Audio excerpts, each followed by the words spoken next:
Let's go!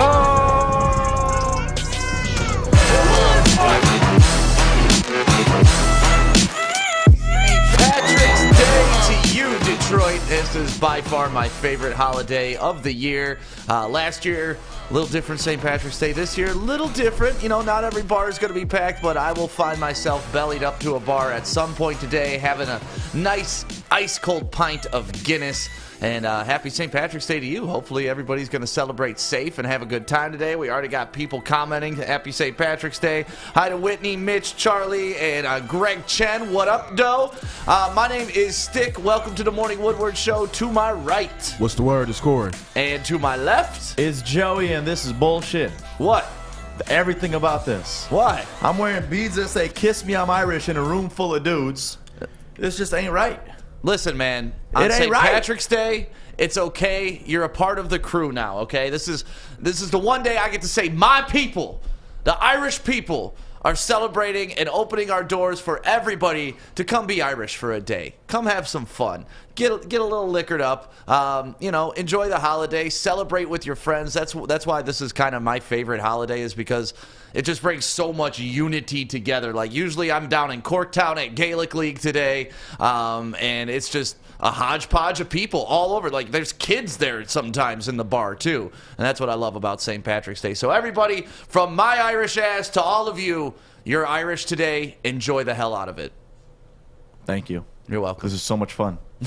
I'm about to have a whole lot of fun. So What are you going to do today, Thank you, Corey. What are you going to do today? I hate to say this, but I'm going to finish up some articles. I'm going to go meet with my Over. Everybody in here. Fish, where's your beads at, Fish? You already took them off? Come on, What Fish. is this? I feel like Fish don't celebrate anything but Christmas. No, I celebrate holidays. Well, one of the parts broke, so I just said, oh, well, I'm not going to break another thing I All right. touch. Well, I got a whole bucket up here for you, buddy. Everybody here at Woodward Sports today is going to get hooked up with some beads, compliments of me. Looking like Oprah out here. You get some beads, and you get some beads. Can we get Fish a green beer? Yeah. Fish, are you 21, Please. Fish? He's only 20. He's only 20. Nope, and thank goodness. All right. Well, I mean, come on. Underage college drinking happens. yeah, we'll pretend we're in Ireland. There's no drinking age Why there. you say thank goodness?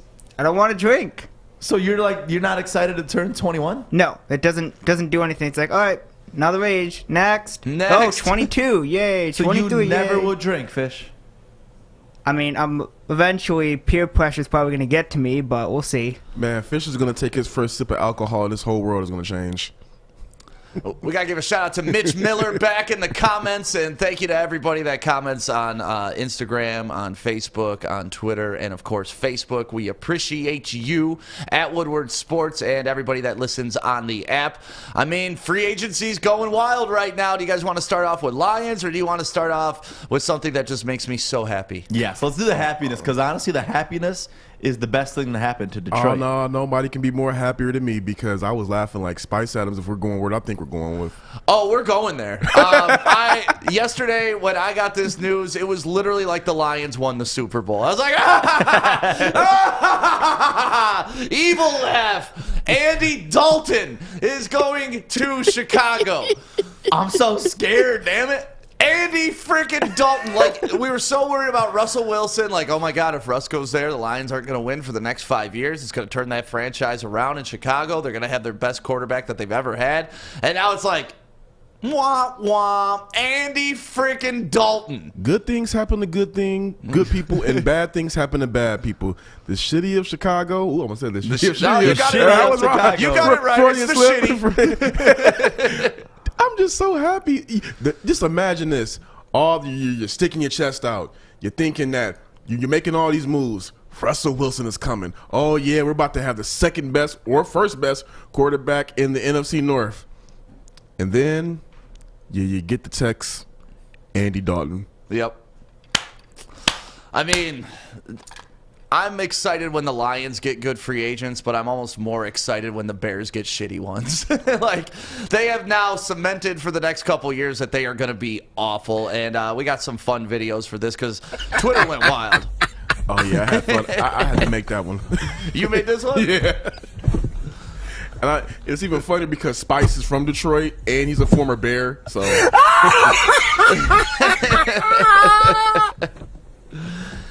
Oh, man. That's exactly what I did. I sat in my car and I laughed. It's great. I mean, it's Andy Dalton. I mean, hold on. You go from Mitchell Trubisky to Nick Foles, back to Trubisky to Andy Dalton. Even Isaiah had a good laugh at it yesterday. So, yeah, I mean, more normally we start out with Lions talk, but this affects the Lions just as much as anybody we have signed or will sign. So the fact that Russell Wilson isn't going there, and we were worried about this. Like, honestly, I was having conversations with you guys like, man, if Russell Wilson goes there, like, that's going to be such a desirable place for free agents to go to. That's going to move us, the golf, down to way down the ladder in the NFC North rankings of quarterbacks. But now we still got the second best quarterback in the NFC North. And then you hear, like, you would have told me yesterday, all right, guys, the Bears did not get Russ. I would be like, are you kidding me? They got Deshaun Watson? Right. No, it was this. Andy friggin' Dalton. So if anybody has any comments, drop them in the chat right now. Let us know what you think of the Red Rocket now being in Chicago. It just... leading into St. Patrick's Day, and now Andy Dalton's a Bear. Like, I don't know if today can get any better for me. I don't know how either, but I will say this. For the Bears, that would have been a major trade for them, but in the Seahawks, when they said that, hey, we're not going to trade Russell Wilson, it makes sense. Why? As much as the Bears are trying to give up, I still don't think that is enough for Russell Wilson in the position that the Seahawks are in. Go ahead, Russell. Take a chill pill. Go back to Pete Carroll and the whole management and figure something out, because I think that Russ would have regretted going to the Chicago Bears. Honestly, granted, they would have a nice defense, and he would have been the second best quarterback or first best quarterback in the division. But he has a really nice foundation in Seattle. I believe he has I'm assuming a sizable amount of influence. Just go ahead and figure it out with where you already won and have success at. But don't you feel like that, like a big part of him doesn't even want to be there anymore? It's possible. I mean, things may have soured, but to go from freaking the Seahawks to the Chicago Bears, I mean, I think that's a move he would have ultimately regretted. Yeah. Well, one thing I'll never regret is Andy Dalton is now the Bears quarterback. So they have to choose between Nick Foles, Andy Dalton, and, I mean, Mitch Trubisky's just out there flapping in the wind at this point. Nobody's going after Mitch Trubisky. We saw a lot of quarterbacks get signed yesterday. Jacoby Brissett now going to Miami, most likely to back up Tua, but there's also still talks about Miami making that trade for Deshaun Watson. Yeah. The one thing that did shock me about all those moves yesterday was with the Bears paid Andy Dalton 1 year for $10 million, and I guess he can get like an extra $3 million in incentives.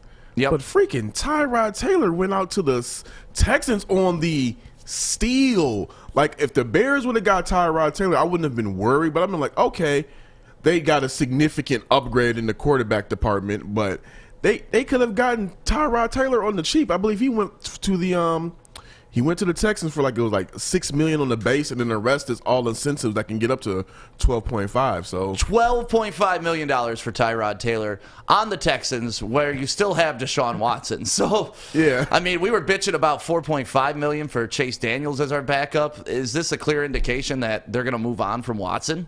I mean, I assume so. They're just probably waiting for that right trade, but it looks just like it, because why would you pay a backup that much for 1 year?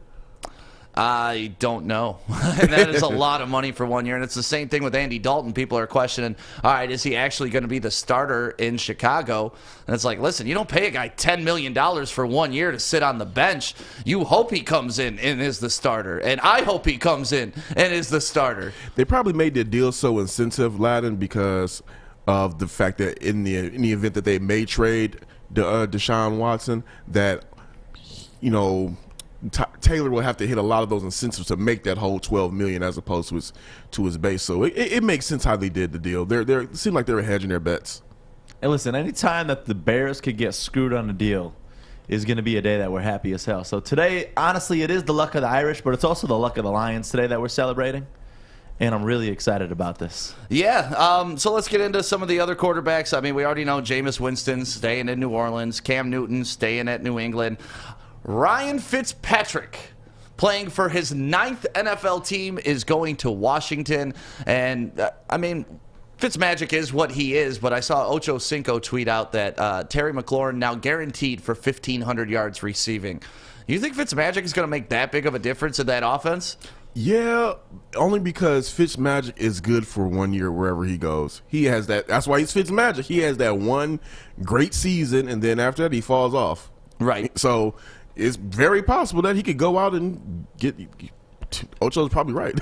Did you just say this is his 9th team? 9th team. Most ever at any position in the NFL. Damn. Yep. He's like Larry Brown. He don't stay long. No. And what he does is he goes and proves the team, but not good enough. Did you know he doesn't have a playoff win? Not shocking. I was shocked by that. I really was, because when he does play, it's like, Fitzmagic actually is a decent quarterback. The fact that he's never gotten a playoff win is just, I don't know. I guess shocking is a tough word, but I was just like, wow, that's amazing. I expect him to at least have one playoff win at this point. But he's going to the Washington football team, who will announce their name at some point in time. But let's transition to the Lions, because that's really the only team I care about in the NFL. And that's why I loved laughing at Andy Dalton. But the Lions, they made some moves yesterday. Jamal Williams, former Packer, signed 2 years, $7.5 million. And I don't really mind this signing at all. I think he's a great compliment back to DeAndre Swift. This is a great catch that he makes right here, but this is mostly on Aaron Rodgers. But still, I like the effort here in the back of the end zone. And it's just good that we're insulating this running back position, because the coaching staff has spoken very highly of Kerryon Johnson. We all know we want DeAndre Swift to be a beast, and this is a nice complementary piece to those three. That's the thing with Swift. I feel like he does need that one compliment. As a different running back that can help out the offense, because if all attention is on Swift, I don't think he's good enough to carry it just yet. Yeah. I think Swift is good enough to carry, but it also does go to what I believe it was Anthony Lynn, the new Lions offensive coordinator, said. He said they were going to go out and go get another piece to go with DeAndre Swift, and Jamal Williams will be just that back. Last year, 505 yards rushing and 2 TDs. That's not a bad backup. He's a lot younger than freaking Adrian Peterson. So looking forward to seeing what he can do in the Lions offense. Well, I'm looking forward to him getting his first touchdown so we can see him dancing like we just saw. Yeah, can you play the dancing again? Like a 10-minute reel. When I was looking for videos on him, we could pull up some of his touchdowns and stuff like that. But this guy loves to dance. And this is the kind of guy you want in your locker room. This is the kind of guy you want on your team. Keep things loose, keep things fun. Who wouldn't have a good time with that standing next to you? Look at the guy. Look at him. And it ain't like he's a juju where he sets his phone up and records TikToks. He's just doing it for fun. Right. No, I'm glad we got him. I think it's a decent piece. Actually, I thought when I heard Williams, I thought they got the dude from Kansas City that sat out last year. I was like, oh, okay.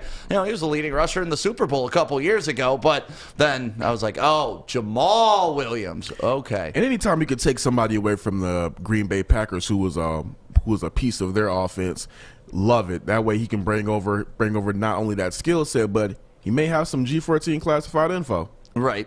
Well, let's take a look at Jamal Williams' career pretty much.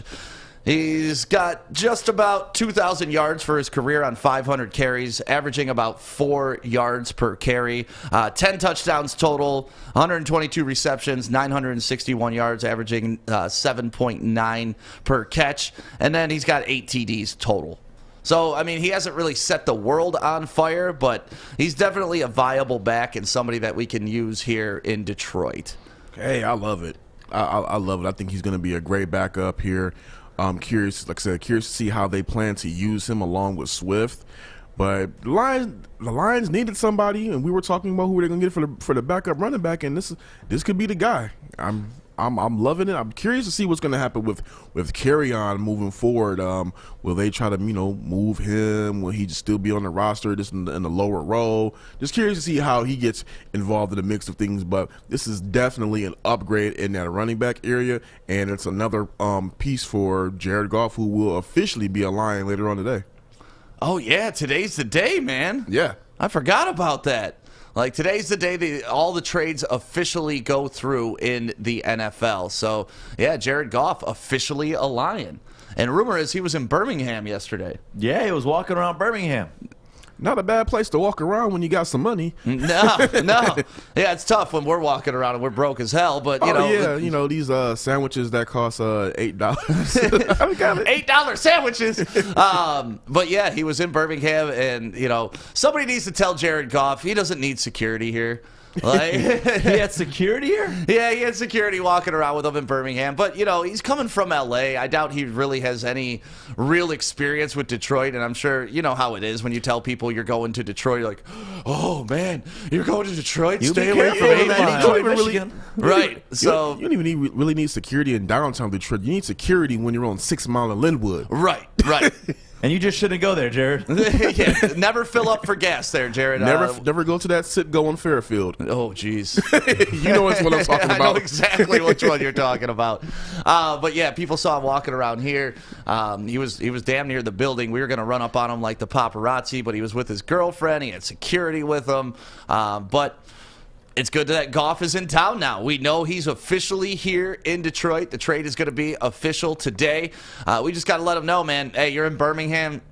Nothing's going to happen here. And anybody, if you ever are from out of town, like, Goff's coming from L.A. where paparazzi's popping out of bushes, like living in your yard, just trying to get you on some salacious shit. It doesn't happen in Detroit. You know what has to happen, though? You and Joey have to somehow get Goff for a Coney review. Ooh, yeah. Oh, showing the way of the city. Because I'm pretty sure he's never had a Coney in his life. No, yeah, not if he's walking around with security in Birmingham. Yeah. And his first experience, no offense, his first experience cannot be Leo's. No, we can't take him to a chain. Nobody. Them ain't Coney dogs. Those are hot dogs where they throw chili on them. There it is. But yeah, I love the fact that he's here, and let's get this party started, man. So Jared Goff, welcome to Detroit. And like I was saying, this isn't the type of town where you get hounded by paparazzi or even fans. Like, you'll be out to dinner and people will respect you and respect your place and respect your space as well, because we saw that when the movie industry was really popping here. Remember, like, when everybody was here, like Miley Cyrus, Transformers, Hugh Jackman, Transformers, Mark Wahlberg, all that good stuff. And those people constantly spoke highly about Detroit and its people because they could go out to dinner like a normal person and not be hounded by everybody. So Jared Goff, if you're watching right now, just let your shoulders down, man. Relax. Detroit will support you as long as you work hard for us, and you're one of the fam now, so nobody's going to try to rob you, hopefully. I can't guarantee it, but I'm just saying hopefully. I will say this about athletes in Michigan. Once they kind of get, comfortable in Michigan, they kind of like relax the security because nobody really bothers athletes that much here. They may walk up to them and, try to talk a little bit of sports, but nobody hounds them like paparazzis. I've seen athletes walking around all the time. They, people just tip their hat at them and just like, hey, what up, and let them go about their business. This is not that kind of place. Everybody is a blue collar working city, blue collar working state, and he'll be fine. Yeah, no, I think he'll be great here. Listen, I love Detroit. It's my favorite city in the world, and I've lived in Chicago. I've lived in New York. I've traveled around. Like, Detroit's my favorite just because of that. Like, the people here are what make this city and what make it great. And, the loyalty, the respect that we have for each other. And the fact that, when you tell someone you're from Detroit, they automatically assume you're a badass. I don't mind that either.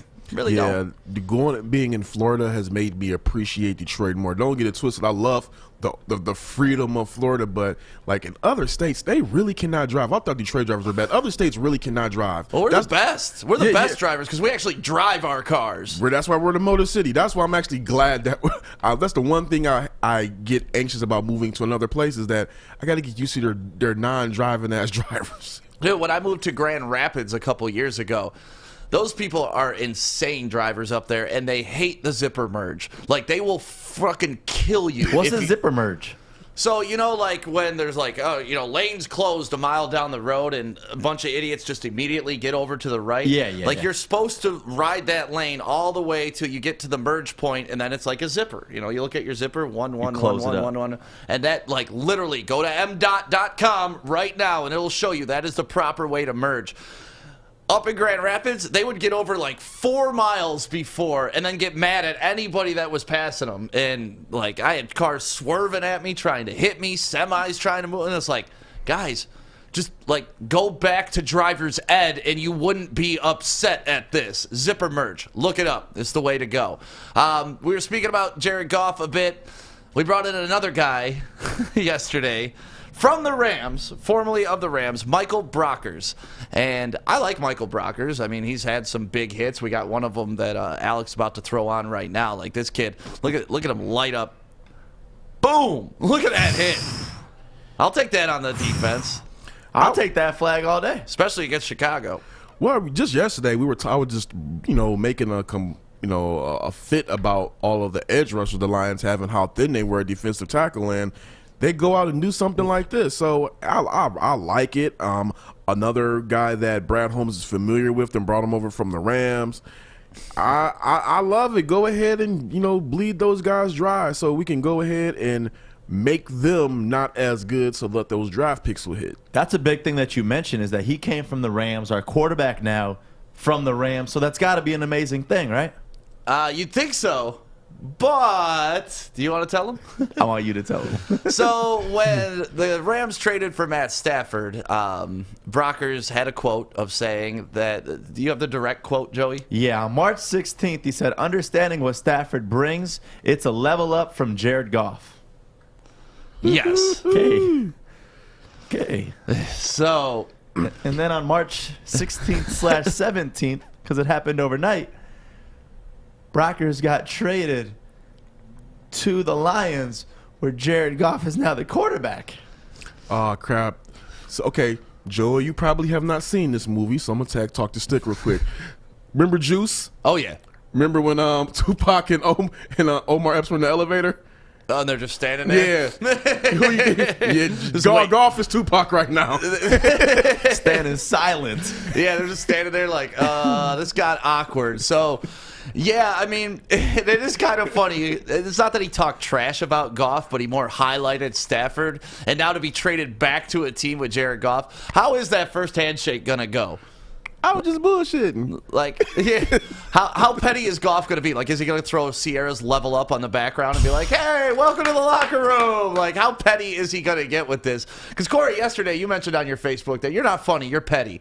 I'm petty. Yeah, I'm not funny at all. And I can see Goff getting petty about this. Oh, I would definitely be super petty. You talk about this, the guy who has never won a playoff game being a level up from me, and now we're about to be teammates again. Oh, yeah, I'm not letting that one die down. Maybe somewhere after the first couple of preseason games, but I'm gonna let you have it for a little bit. My thing too with the whole deal is, like, he never played with Stafford, so it's like, how are you gonna say that one? Well, there's got to be some beef, because you don't just say this about your quarterback unless there was some beef in the past. And thankfully, they're not on the same side of the ball, so that's okay. I'm thinking he may have just been saying it to make Stafford feel more welcome coming in. Just one of those things you say every, welcome the new guy in. We upgraded. Just talking, just saying something nice. But at the same time, the NFL is a business, and you could possibly end up back with the guy that you were kind of like, taking a swipe at without taking a swipe at, and it just happened. Has that ever happened to any of you guys where, like, not that you've run your mouth about anybody, because I know you guys don't really run your mouth about people, but, like, you didn't exactly love working with somebody and then you wound up having to work with them again after you thought they were gone? I wasn't with work. I was with sports, and in one of the basketball leagues that I was a part of, I was going at it with one of the players on another team, and then he ended up coming to my team, and then all of a sudden we had to be boys, and we played well together, which was great. Yeah, Corey, you raised your hand. Yeah, I can't say it. I'll tell you off the air, but I just had a bad situation where, like, man, I used to just talk so much trash, and then I end up being put with the same people. I'm like, oh, okay. Let me go to Facebook. Is this work? Let me go to Facebook and delete all this stuff. But Joe, you bring up a good point with sports, because that's happened to me a couple times. During interleague play, you hate the other team, and that's just how I always operated when I was on the field. Like, I hate my competitors. Right. They're trying to take food off my plate. That's the way I look at it. And then you wind up at the end of the season playing on, like, the travel team or the all-star team for the league, and now all of a sudden it's like, oh man, that's my boy. Like, we're on the same team. So hopefully he comes over here and then says Matt Stafford's trash. Right. Like, wouldn't that be funny? He comes over here and is like, oh, man, I'm glad I left. It's a level up here in Detroit at quarterback. He's got to do that. That'd be so good. But, I mean, that's the best quality, though, It's like, to hate on every single one of the players that you play against, and then once they're your teammate, you got to love your teammates. That's it, man. It's all about the teamwork. Teamwork makes the dream work, and we're happy to have Michael Brockers here. We're happy to have Jamal Williams here.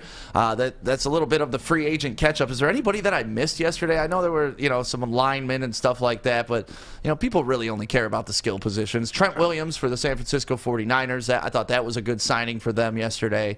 But who else have I missed? I mean, I wrote some moves down, and these are all moves from one team, the New England Patriots.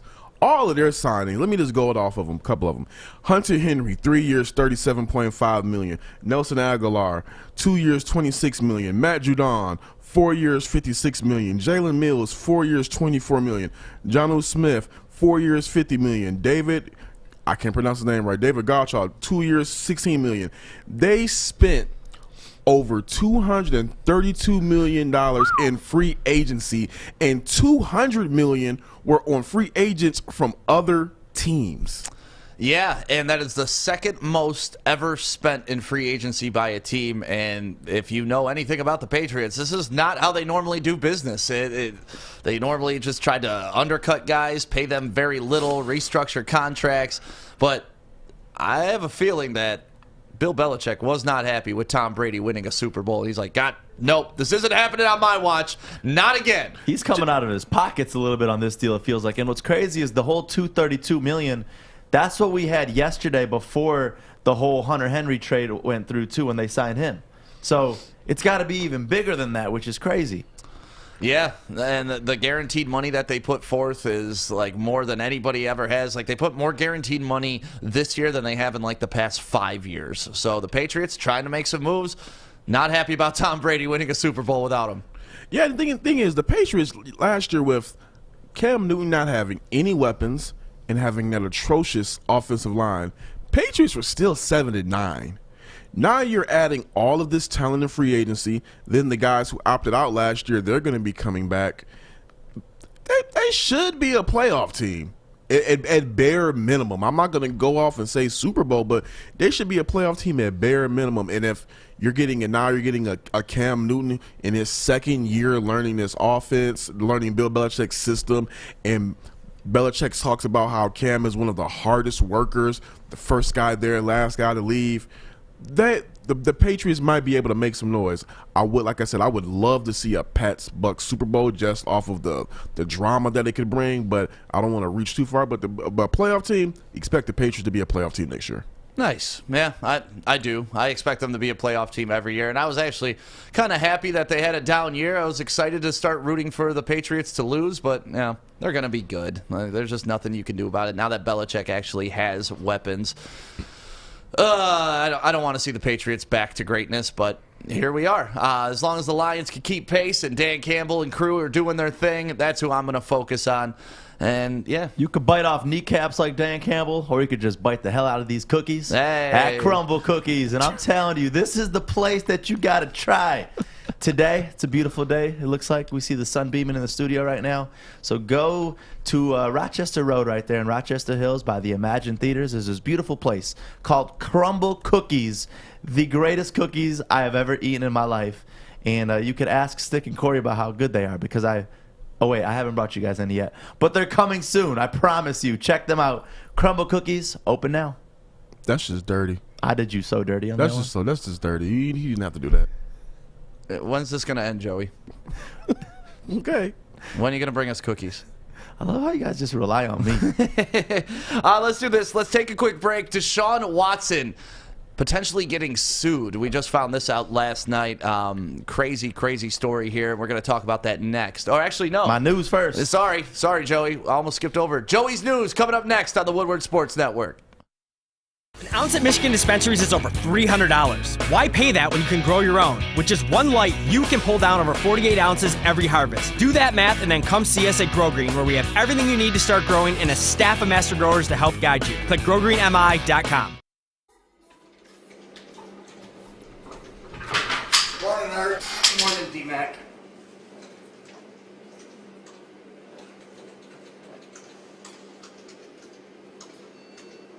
Good morning, everyone! Extra, extra, read all about it. Let's get into Joey's news. Let's go. The best news for the Detroit Lions yesterday is not only us talking about Brockers coming here to Detroit because our D-line's looking amazing. It's what the Bears did and how they whiffed on Russell Wilson, Deshaun Watson, and they ended up landing Andy Dalton to a 1-year, $10 million deal. We're going to be seeing a lot of this right here. I'm so excited. Can't be mad about that. LeBron James has become a partner in the Fenway Sports Group, making him a part owner of the Boston Red Sox. And here's what he had to say. For me and for my partner Maverick to be the first two, black men to be, he got a LeBron 316 shirt on, Corey. In the history of that franchise. I know. He's I think it's pretty damn cool. So that's a crazy deal that he's got part ownership of the Red Sox now. Yeah, it's cool to see players starting to buy teams like you saw it with Patrick Mahomes and the Kansas City Royals. Now you're seeing it with LeBron and the Boston Red Sox, which gives me even more reason to hate the Boston Red Sox. So what's up, Fish? He has part ownership in Liverpool Football Club in England. Oh, yeah. He's also doing that soccer thing. I mean, LeBron is just... He's a businessman. I'm just glad he's finally going to be able to stick with a baseball team because he goes from the Yankees to the Indians to the Yankees to the Indians now to the Red Sox. I mean, let's be honest. It's LeBron. That's what he does. He's not loyal to anybody. That's what he does. Right. He hops bandwagons. He hops teams. Like LeBron is not loyal to anybody, anything, anywhere but LeBron. What if LeBron bought a little piece of the Lions? Would you like him? No. Still? No. Why would I like LeBron? Because he's supporting the city. He's never liked the Lions, and all of a sudden he's going to throw on a Lions cap like he gives a shit. He's a Browns guy. You know that. Yeah. Continuing the Portland Trailblazers. Did you watch Zion yesterday? I did. Ooh, what a game. I stayed up. I watched this game. I predicted the Pelicans to win. They were up like 16 with 6 minutes to go, and then... Until that fourth quarter hit, Portland Trailblazers dropped 43 points in the fourth. Unreal comeback to win by 1 over the Pelicans.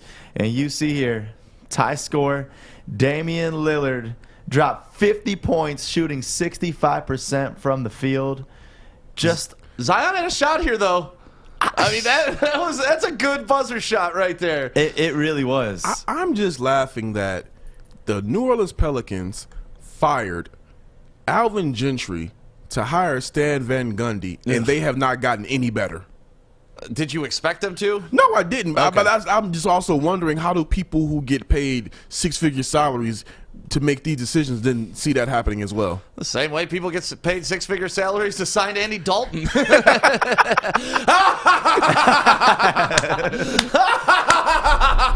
Idiots. Here's a little piece from Dame post-game, what he had to say. As opposed to, playing it safe and worrying about what could go wrong. Once that moment comes, I'm like, if it goes wrong, I'm willing to take that blame. I'm willing to shoulder whatever somebody got to say about it. And if it goes well, let's go back to work and do it again the next time it happens. So that's kind of my mentality. Instead of tightening up, I get more aggressive and, I go for it in those. See, that's the thing. Like, Dame is like a guy, especially, he came from Weber State, got drafted 6th overall in the 2012 draft. And that's one of those teams that I love seeing, these no-name teams producing great players like that. I mean, Dame is just, outside of Steph, he's probably the best shooter in the league, right? Oh, yeah. That's he's got to be. When you're talking about guys being able to have that range and that green light, Steph has the greenest light of any player in the NBA. Next to that, it's Dame Lillard. Yeah, and last night he absolutely took over in the fourth quarter. Like I said, the Pelicans were up by like 16 with 6 minutes left, and it was just 3. Okay, they're up by 11. 3. Okay, they're up by 8. and there's also talk of Dame now inserting himself into that MVP discussion off of last night's game, and just off of the way that he's carrying the Trailblazers and with all of the injuries they have, you got to at least mention him. Yeah.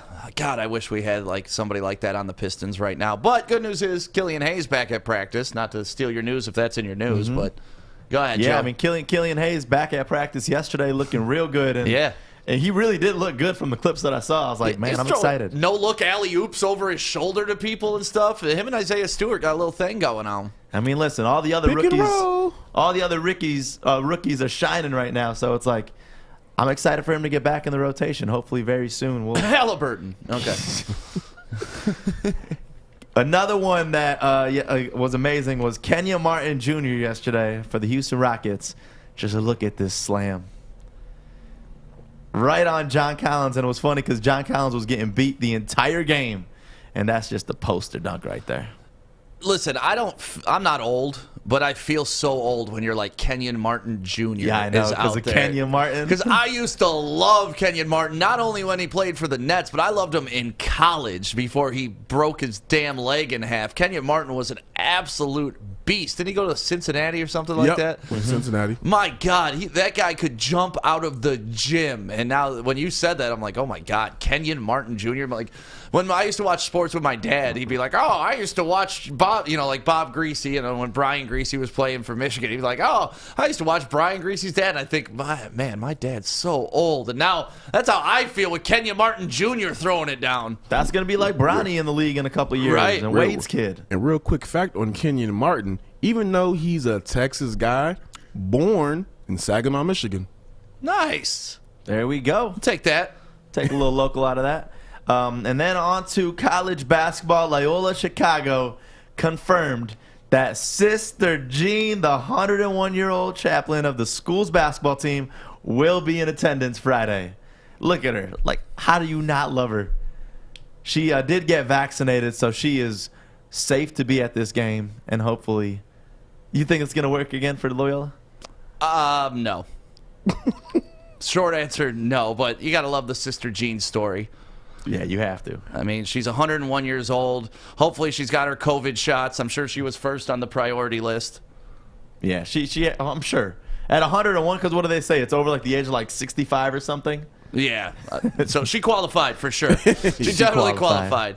And that was such a fun story a couple years ago with her. And Loyola's got a good team, man. They got a good squad. Yes, so they do. It's going to be interesting to see how far they go in the bracket. And we're doing our perfect bracket payoff right now. You still got time to sign up for it. Absolutely free. We want to get you in this so you can win $500,000 to pay off your mortgage from Hall Financial. And if nobody does a perfect bracket, that's okay. We still got great prizes for first, second, third, fourth, and fifth. And then, of course, last place, you are getting a toilet bowl. Because we're kind of throwing it back to the Gus Macker style. Like, hey, that's the toilet bowl tournament. If you get last place, go ahead. Run all 16 seeds through it.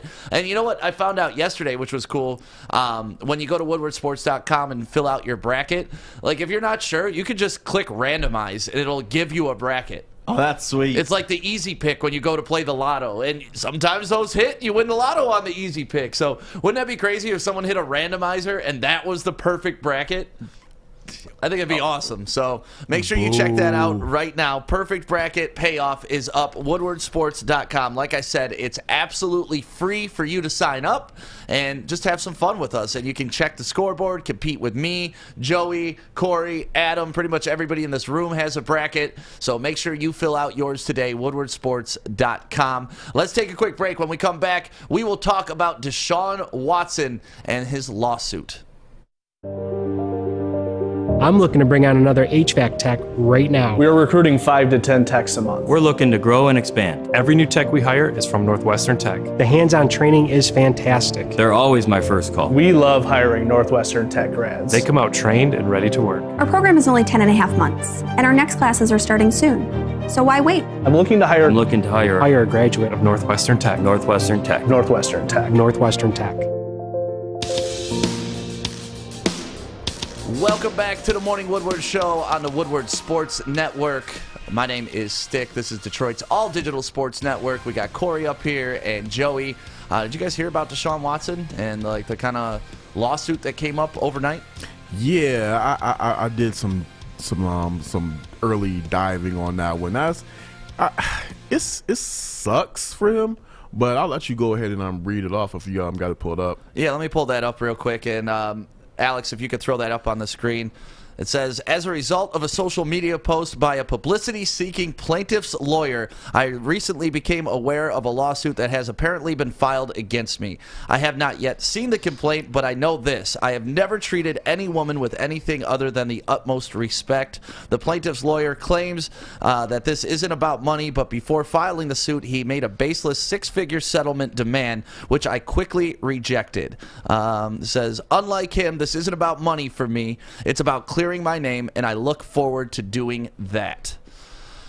So, I mean, Deshaun Watson's got a lot going on in his life right now. He's trying to get out of Houston. He's trying to get a new team. He's trying to start his pretty much life over. And then something like this hits the plate.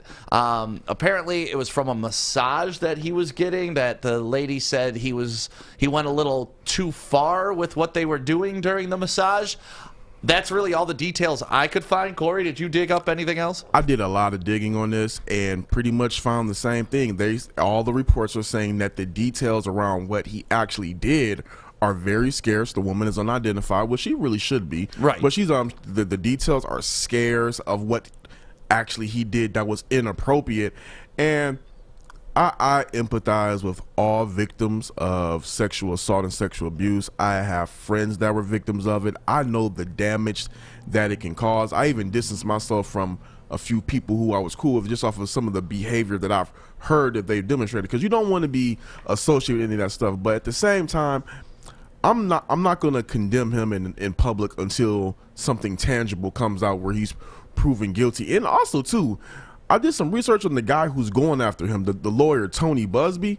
This guy does not have the most squeaky clean record himself. Here's some things I dug up on him. He was arrested on a DWI charge in 2016, and then the district attorney on his case just out of nowhere dismissed it. He was supposed to do a year-long probation for that, but only ended up doing 8 months. As it turns out, this guy gave 10 grand to the district attorney who oversaw his case 2 years prior. So I'm looking at a few things. This guy seems like a guy who kind of tries to go after these high-profile cases. He ran for mayor unsuccessfully, didn't win. This guy, he also talked about that the Deshaun Watson thing is about power. Well, this guy tried to buy himself into power. He donated $500,000 to presidential campaign of Donald Trump. Not that your political affiliations mean anything, but he's talking about power, and he's bought his way into power, bought his way out of situations. So I don't know if he's the best lawyer to kind of go after Deshaun Watson when he kind of has a interesting past himself. The thing about it, too, is I'm sure this happens so much. This is just being exposed with the lawyer, I'm saying. But truthfully, we're at a point right now where even if you're like a Deshaun Watson or these players, like, you can't go into places one-on-one like that anymore alone. And it's sad. I mean, maybe he did do something wrong. Maybe he's innocent. That is what we're going to be finding out soon. But it's just, you got to protect yourself in these cases, and hopefully he ain't the dirtbag kind of guy that this woman's coming out to say. Yeah, from everything we've heard and seen from Deshaun Watson up until this point, is he's an upstanding human being. He's a good guy, a great teammate. People love him. People want to be around him.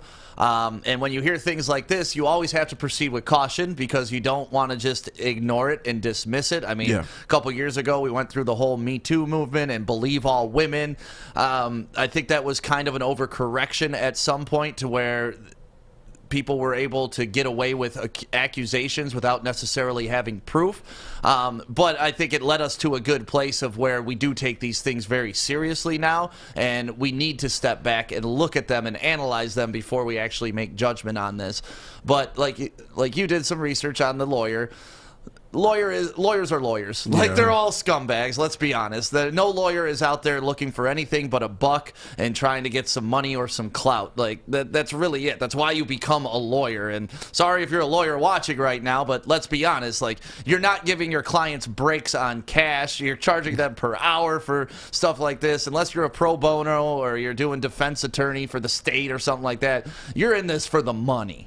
I'm just curious about the whole timing of all of this. Not saying that it's BS from the woman's perspective, or even, you know, somebody out there just leaking it. It's just like, it's interesting timing with not a lot of details. So I'm curious to see what details emerge from what happened, because that is when we're really going to be able to see, like, okay, what role did Deshaun have in this? Did he actually do what he said he was doing, and he just kind of told a blatant lie to everybody? Right. Or was this just something that was pulled out of thin air and fabricated? Hopefully they just, hopefully it's nothing. But even if it's nothing, if it's fabricated, that's even worse. So I just hope it's nothing.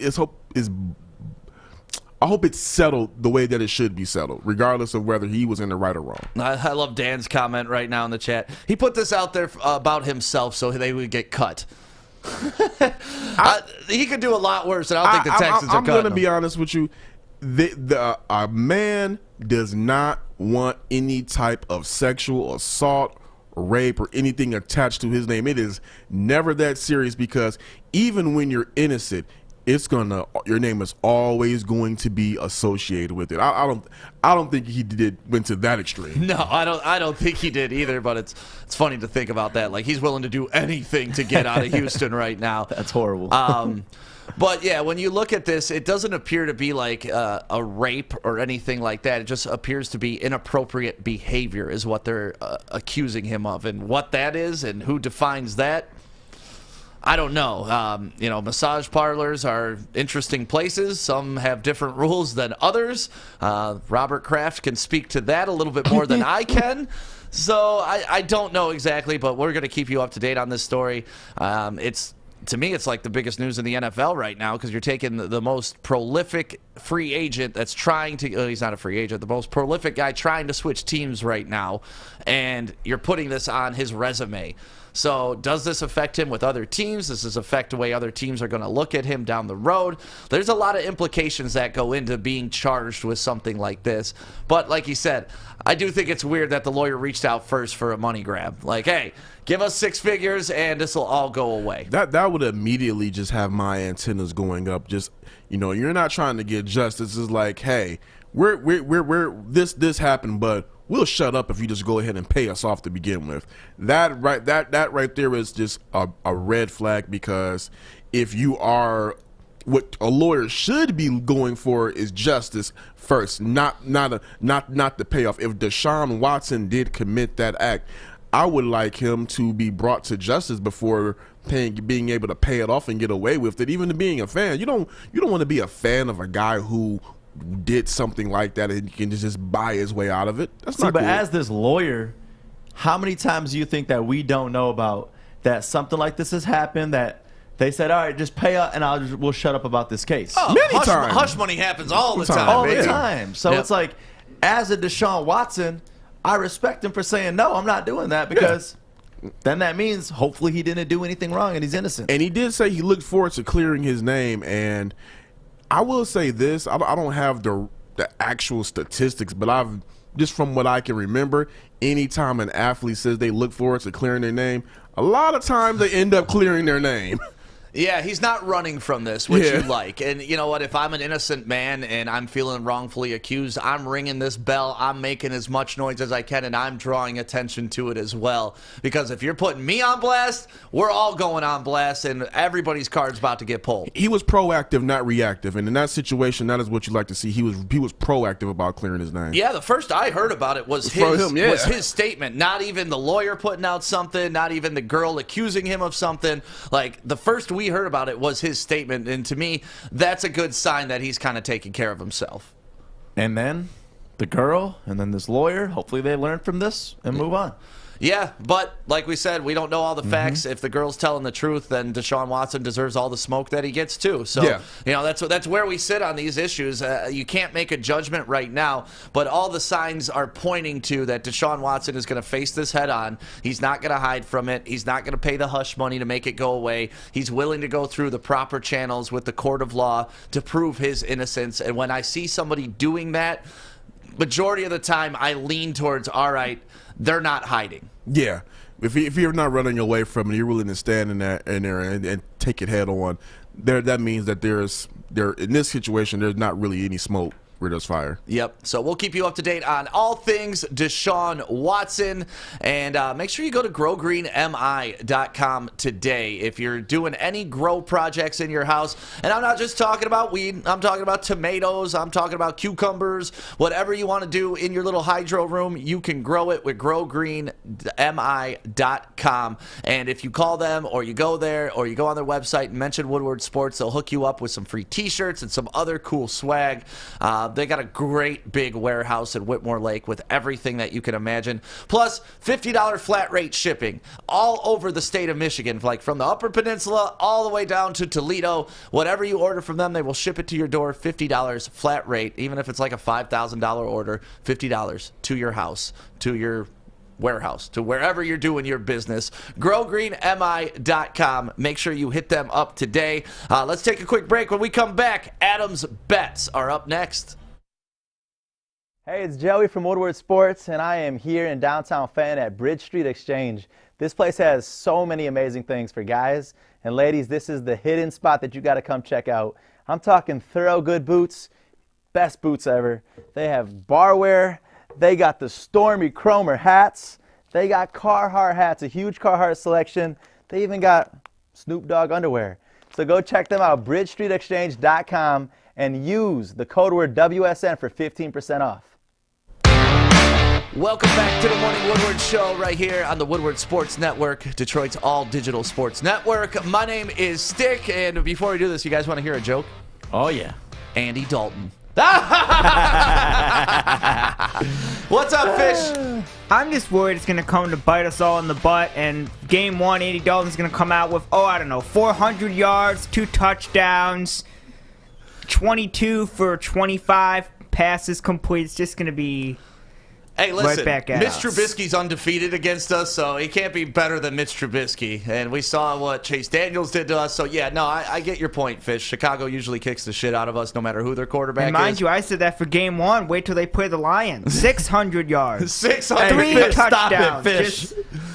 But I will be smiling about Andy Dalton being a Bear for a very long time. Adam, let's get to your bets, buddy. All right, let's get into it.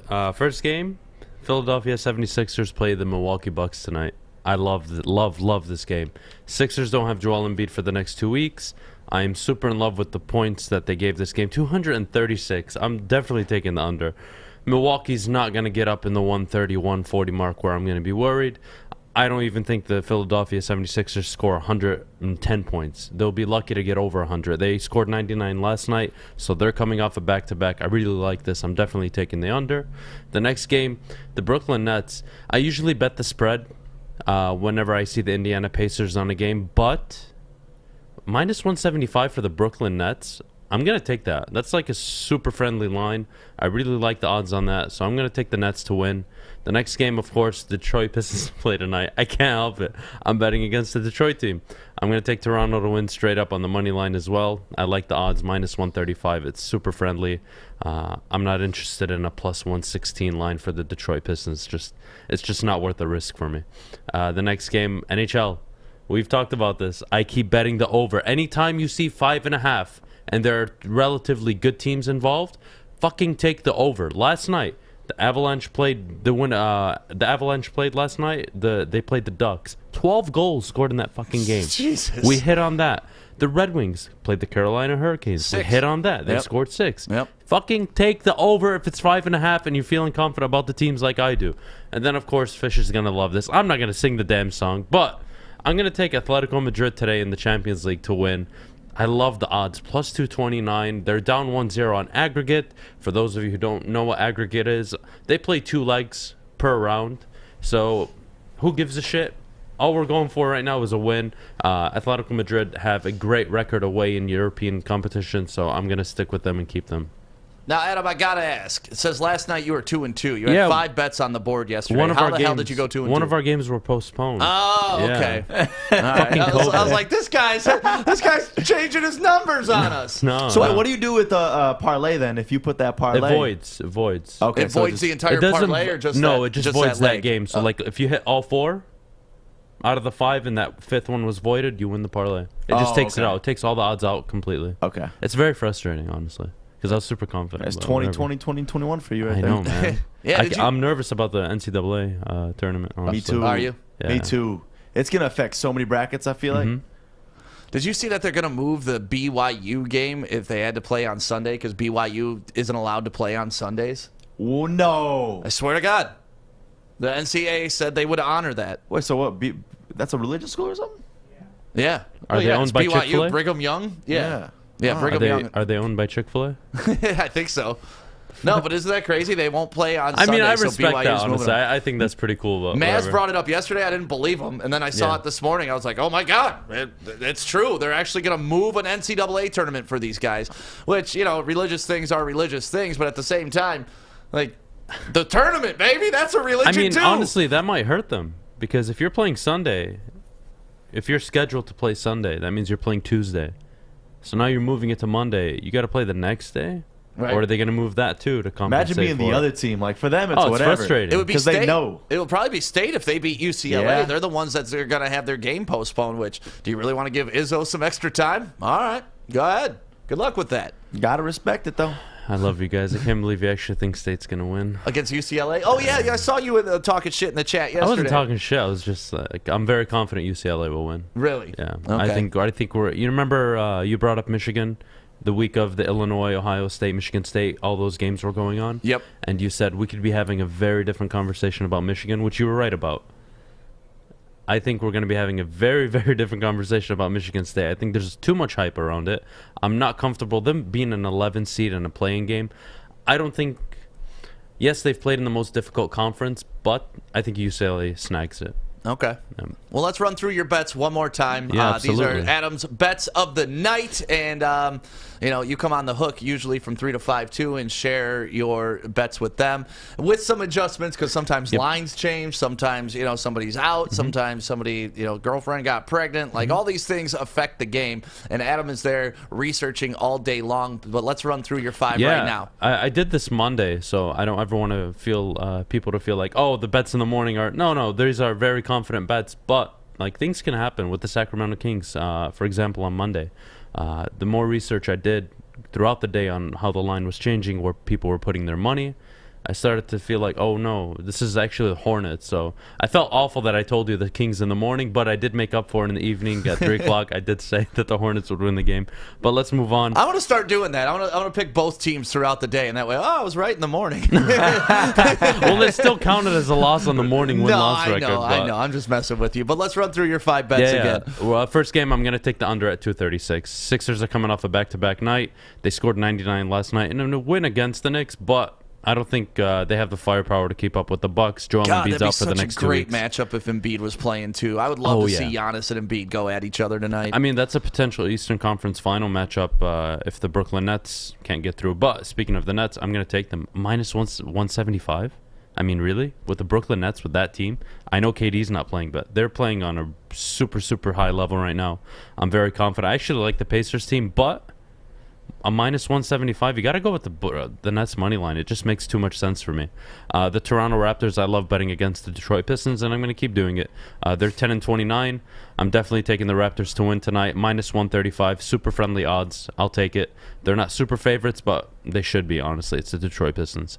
And then, of course, hockey. I love 5.5. I love betting the over on it. It's so easy to bet. Winnipeg are one of the best teams in the NHL. The Canadiens are one of the best scoring teams in the NHL. This game definitely goes over 5.5. Super easy. And, of course, we're going to end on soccer. Atletico Madrid winning against Chelsea today. A plus 229 underdog. I love it, love it, love it. And then, of course, if you want to parlay it, put $5, $10 on the side. If you're feeling confident like I always do, you can put $50 on this. It's a nice cash out of $16.77. Not bad. But do what I do. Put $20, $30 on each of these games. You'll be a happy camper walking out at the end of the day. Yeah, and as you see, Adam's overall record, 76-37. So when you're winning, you're taking home some cash, and that's what we want to do here. That's the name of the game. It's not to win every bet. It's just to win overall and take home that money. Oh, yeah. Oh, yeah. So thank you, Adam, for coming on with your bets. And if you are looking to make any bets, it's real easy. Go to mybookie.com right now, and you can fill out your bet slips. You can do Adam's parlay. You can do any of those 5 bets, or find a prop bet that you like for tonight or something like that. And all you got to do is enter promo code Woodward when you register, and we will match your first deposit deposit up to 50%.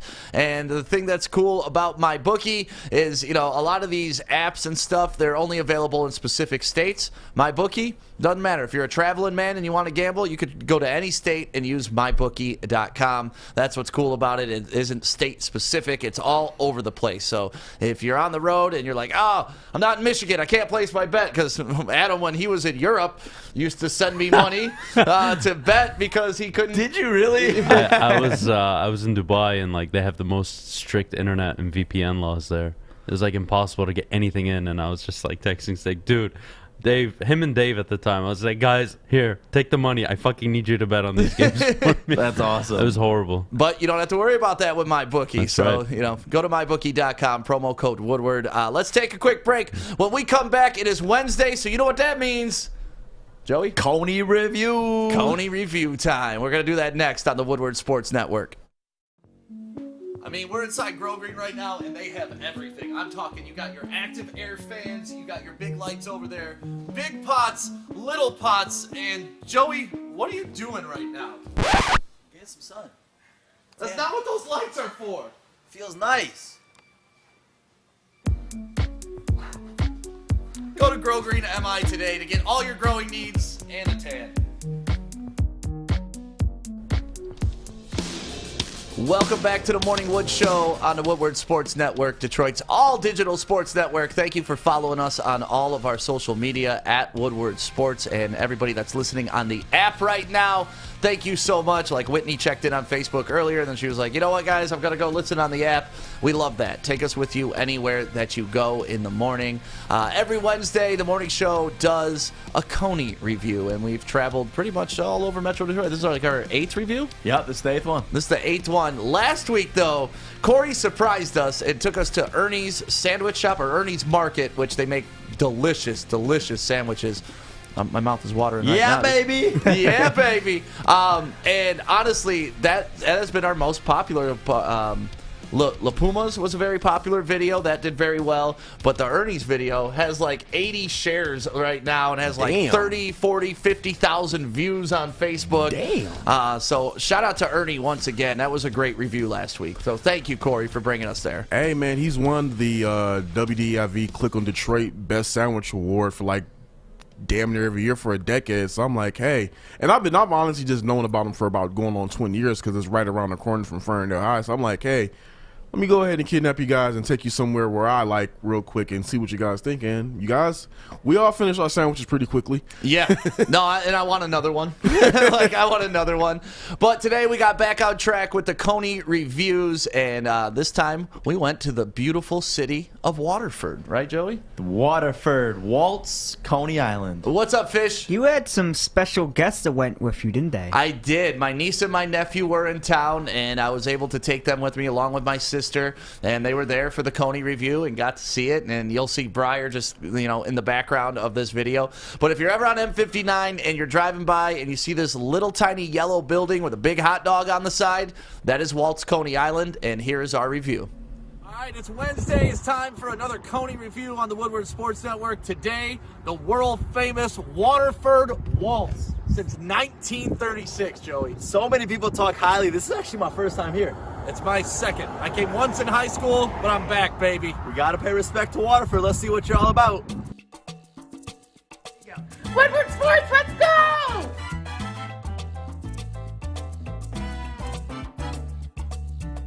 All right, so we're inside Waltz, and as you can see, tons of awesome stuff on the History. wall.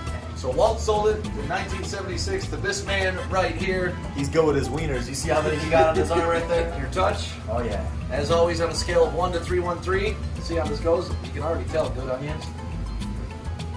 Ooh, look at these specialty fries. Chili cheese chips. Wow. So you don't use national chili, do you? This is their own chili. Homemade, huh? Right. I really like this chili. I really do too. It's different. It's like a hearty chili. It's like tomato-y too. Flavorful too. Yeah. I'm gonna go $2.79. I was going a little bit lower than you. I was about to go like $2.71 on it. Really? Yup. Okay. Yup. It's interesting how they put the mustard underneath too. That's the first time we saw that. This chili is actually amazing. Yeah, I'm at $2.79. What you at, Joey? $2.71. $2.71 out of 313. Not a bad score for Waltz and Water. Objects may appear larger in camera. Okay, we're just leaving Walt's. Different experience, like a totally different chili than we've had at any other place. Had a lot of spice to it. They put the mustard underneath, which I thought was awesome. I gave a $2.79 in there. The more that I'm tasting, I may up them a bit to like a $2.85 now that we're out here. So I'm gonna put them at $2.85, Joey. Okay, I respect the little added points. I'm gonna still keep it at $2.71. Okay. The dog, the snap wasn't really there, and it just seemed like a regular hot dog. But that doesn't take away from the amazing chili. The chili, the mustard, the onions was all amazing. Yep. So if you ever find yourself in Waterford on M59, Walt's is the spot, man. Check them out. What a great place, man. Like, to me, that is your classic Coney place. Like the little dive Coney bar at the side of M59. And the chili was really different because Joey and I were talking about this while we're doing the review. Like, normally if you have a Coney once a month or something like that, it's like, oh, okay, I had a Coney. But now that we're doing them weekly, like, we're really starting to notice the difference in, like, texture of chili, like where they're putting the mustard, how the onions are chopped, the bun, the wiener snap, all that good stuff. And they're usually always the exact same, you know? It's just the dog, then they throw the chili, then they throw some mustard, and then they put the onions. But this one, they had the mustard on the bun itself underneath the dog, and that chili had a nice little spicy kick to it, which was the first time I've had that in either. Yeah, it was like a darker, thicker chili than normal. So if you're ever in Waterford, make sure you try out Walt's. To me, it's it's in the top 3 of what we've done so far. Yeah, it's definitely one of the tops. But for me, just the dog itself, it seemed like it was just a regular hot dog. I want more of that nice little snap when you bite into it. And can we honestly talk about Joey being the finesse king? Because right now Walt's is only doing drive-through, but Joey was able to tap on the window and talk the lady into letting us do an in-house tasting. Wow. It's different. You know, you look at the inside, that's what all these Conies are about. You know, it's Right. not about the food. It's about the environment. La Puma's is a pure one. If I have ordered La Puma's as a carryout, I would have probably given them a much lower score than what we gave them, because of just the environment there itself. It was still an amazing dog, don't get me wrong, but a little added points because of that. Yeah, same thing with Ernie. You know, like Ernie got perfect scores across the board because it's Ernie, man. Like, not only did you feel the love in the food, you felt it like in the presence of where you were. So, yeah, those are really cool experiences, and I'm glad we're going all over Metro Detroit and trying these. If you guys got a spot that you want us to go, drop it in the comments right now, because, you know, Walt's was a suggestion, La Puma's was a suggestion, so you guys are knocking it out of the park with these suggestions. So if you got a favorite Coney that you always hit up, let us know, and we will go review it and put it on the morning show. But yeah, Walt's, great place, great people, and it's Waterford. You know, I got a little love for Waterford. So thank you guys for having us at Walt's. Let's take a quick break. When we come back, some bracket talk, because tomorrow starts the tournament, man. Tomorrow is the playing games. So let's do some bracket talk coming up next, including the question, which #1 seed will be the first to get knocked out? We'll discuss that next on the Woodward Sports Network. Welcome to Crumble Cookies. It is Joey from Woodward Sports, and this is my new favorite spot where I like to spend my time because they have the best cookies I've ever had in my entire life, and you won't regret coming here and trying them.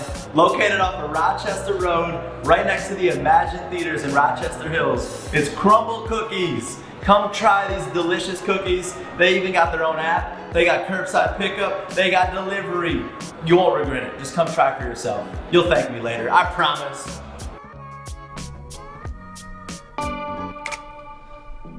Welcome back to the Morning Woodward Show. Shout out to everybody that's listening on our app, which is free for download in the Apple or Google store for your phone, and you can take us with you anywhere that you go.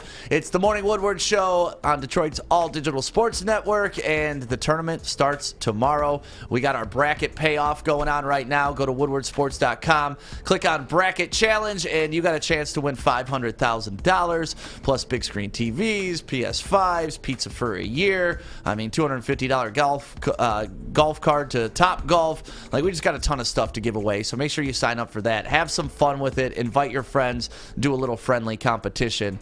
But yesterday when we were hanging out in the office, Adam brought up an actual great question.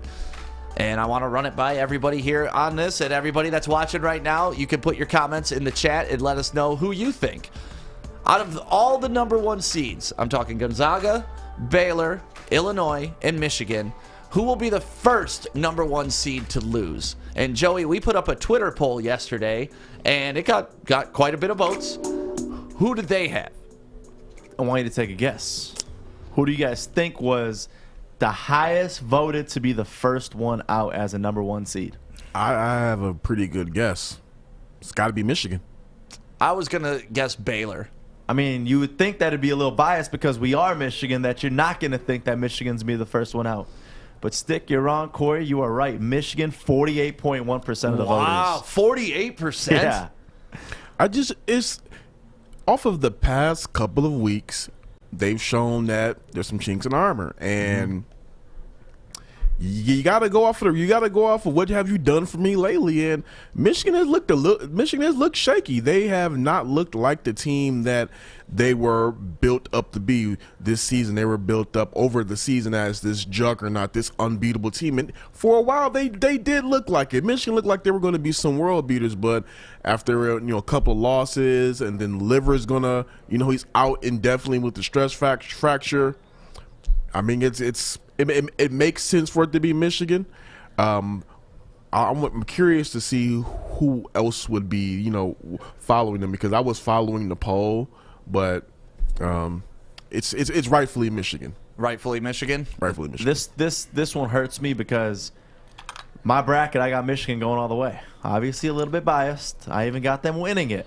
But this Isaiah Livers news is definitely scaring me a lot, and I think later on tonight I'm going to be making some changes to my bracket. Really? I do. It was also too off of how, the losses to Illinois, Michigan State, and Ohio State. It's not the fact that they lost to them. There's no shame in losing. It's how they lost those games. Some of those games, they were blown out. Some of those games were last-minute decisions that were either questionable by Juwan Howard or questionable by what the players did on the court. It's up to you to decide who was watching it.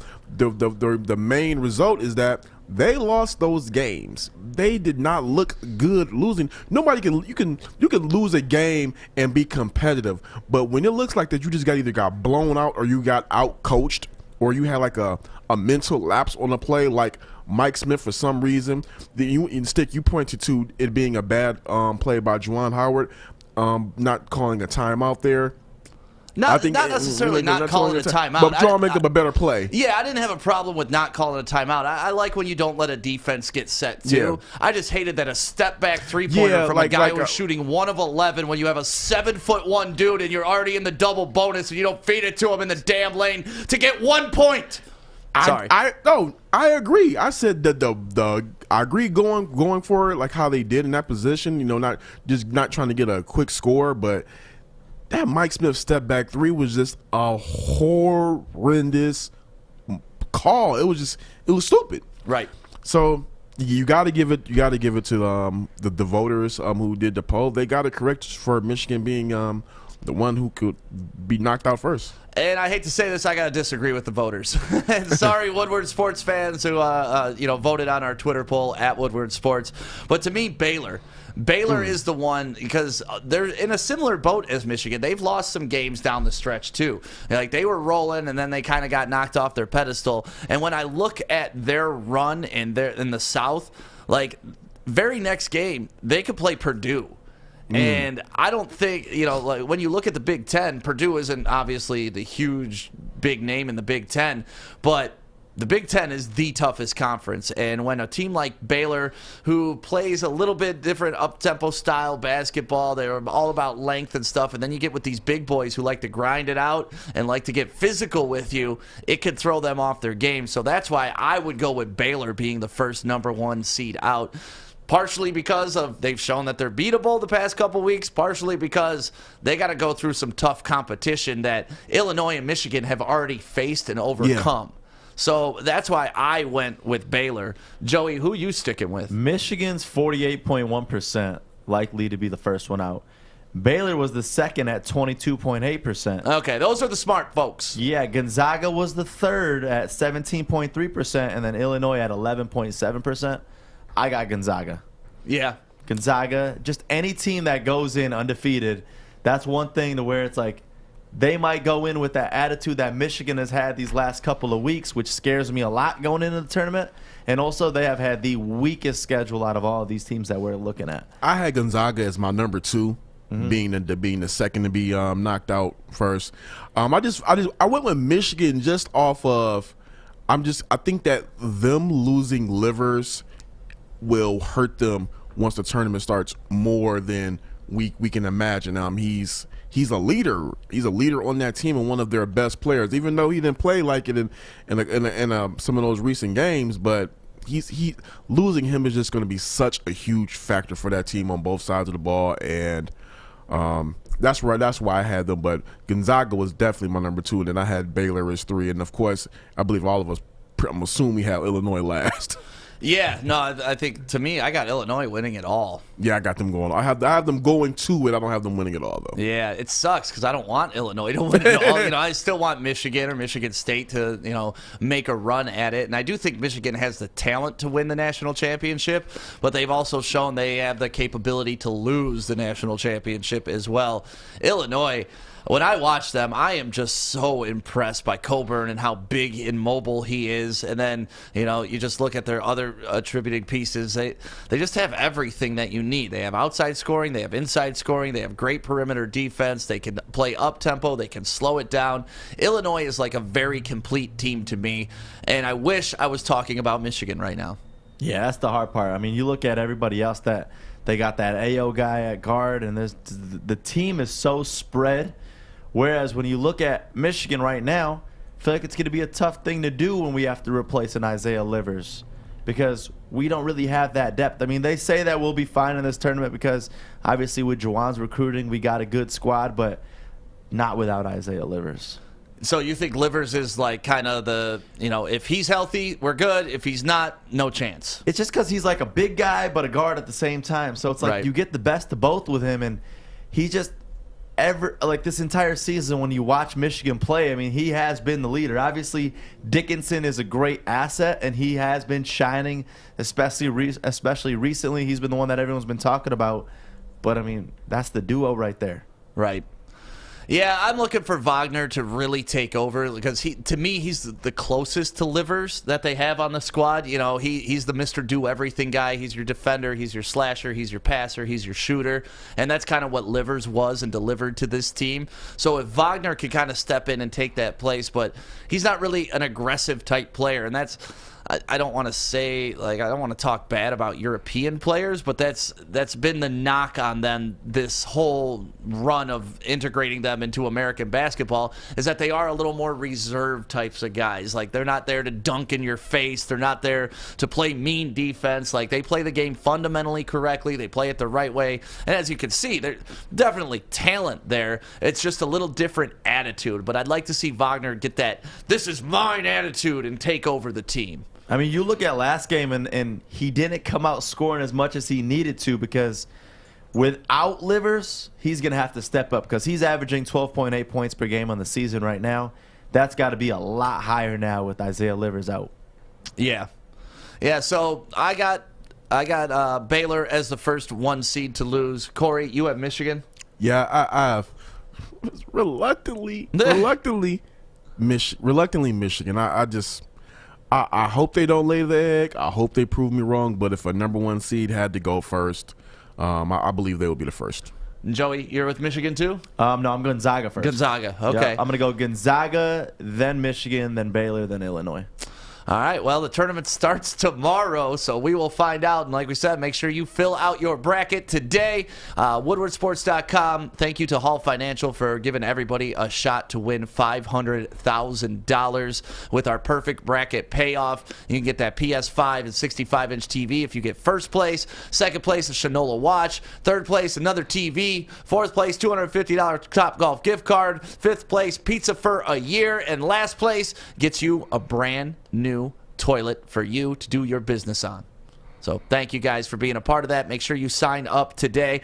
Let's take a quick break, and we got a little bit of time before Detroit Dog Rescue comes in today. And I kind of want to get into some St. Patrick's Day traditions that you guys have had in the past, and we'll talk about that next on the Woodward Sports Network. You don't fumble the ball at work. Hey, Drake Bell, Sean Baligian. See you guys next weekend.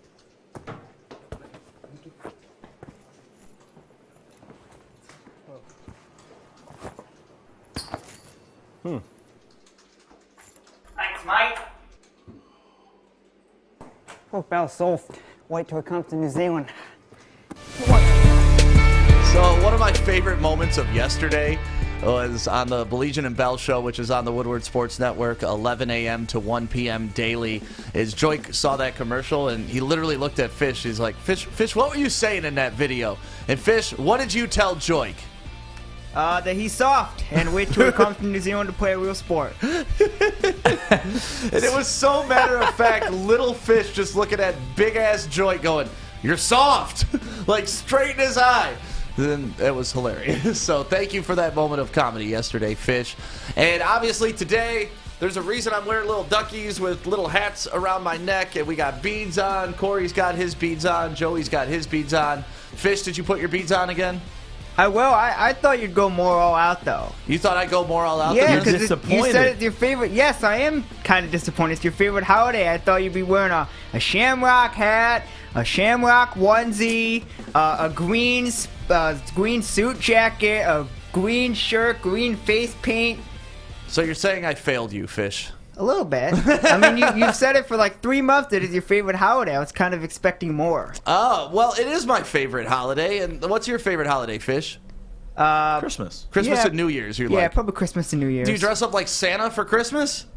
I do not, but... See, no, this is different, Fish. Don't let him get off the hook so easily, because he told us he was going to be wearing onesies, he was going to go all out, Fish, and he showed up with a little cop-out with the Woodward Sports, which has green in it already.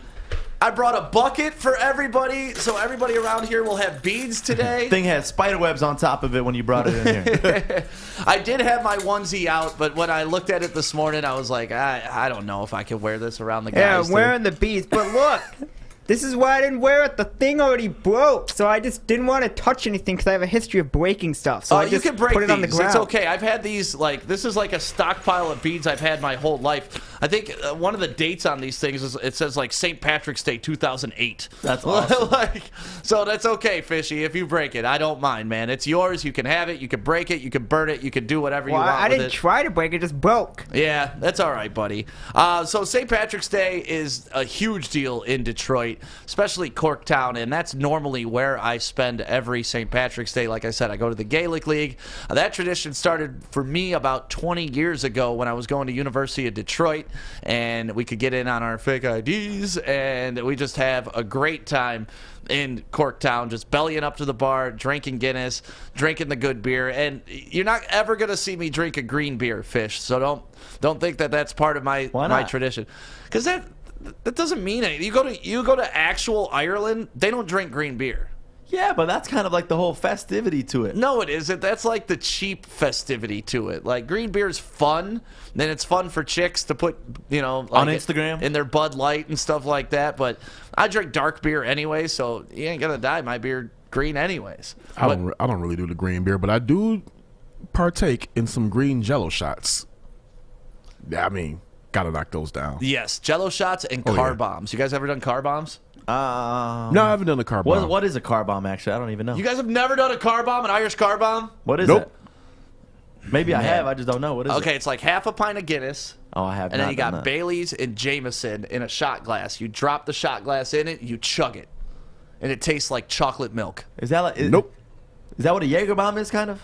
Well, any bomb is when you drop a shot into the drink. Okay. Yeah, So, I've had a Jaeger bomb, but not a car bomb. Oh my gosh. Okay, well, we're gonna do an Irish car bomb today. And before anybody tries to cancel us, that it's about, blowing people up with the IRA and stuff like that, I don't give a shit. I don't care. It's a delicious drink that I enjoy on my holiday, so I don't care what the name of it is. But, yeah, Irish car bombs caught some heat a couple years ago when cancel culture was really trying to pick up, and it's like, listen. Really? I'm Irish. It's so hard to offend Irish people, and nobody cares about Irish car bomb being a thing. Oh, I need to try one of these then, because, I mean, I love everything you just named that goes into that car bomb, so I need to get one today. Yeah, well, now it's my mission to get everybody in here a car bomb. So after this, I may run and go get some Guinness, or we can belly up to a bar somewhere. Like Dick O'Dowd's is right by here, isn't it? Yeah, it's right here. Yeah, so it's right here in Birmingham. They should be open, right? Places open at like 8 a.m. on St. Patrick's Day. Yeah, so maybe we take an executive lunch today, Corey. I love how you say everyone and stare at me.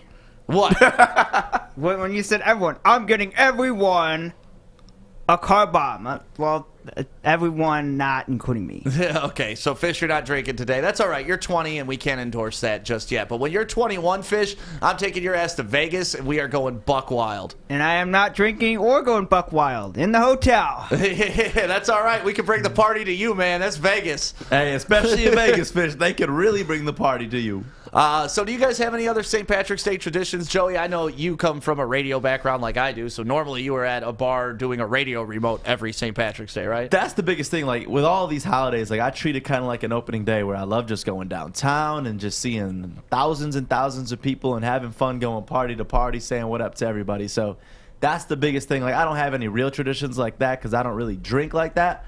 But today, there's nothing that I plan on doing, unfortunately. Okay. For when I was younger, during my 20s, we would go to different me and my fraternity brothers would go to like visit each other's different campuses and universities to go party. Like one year my chapter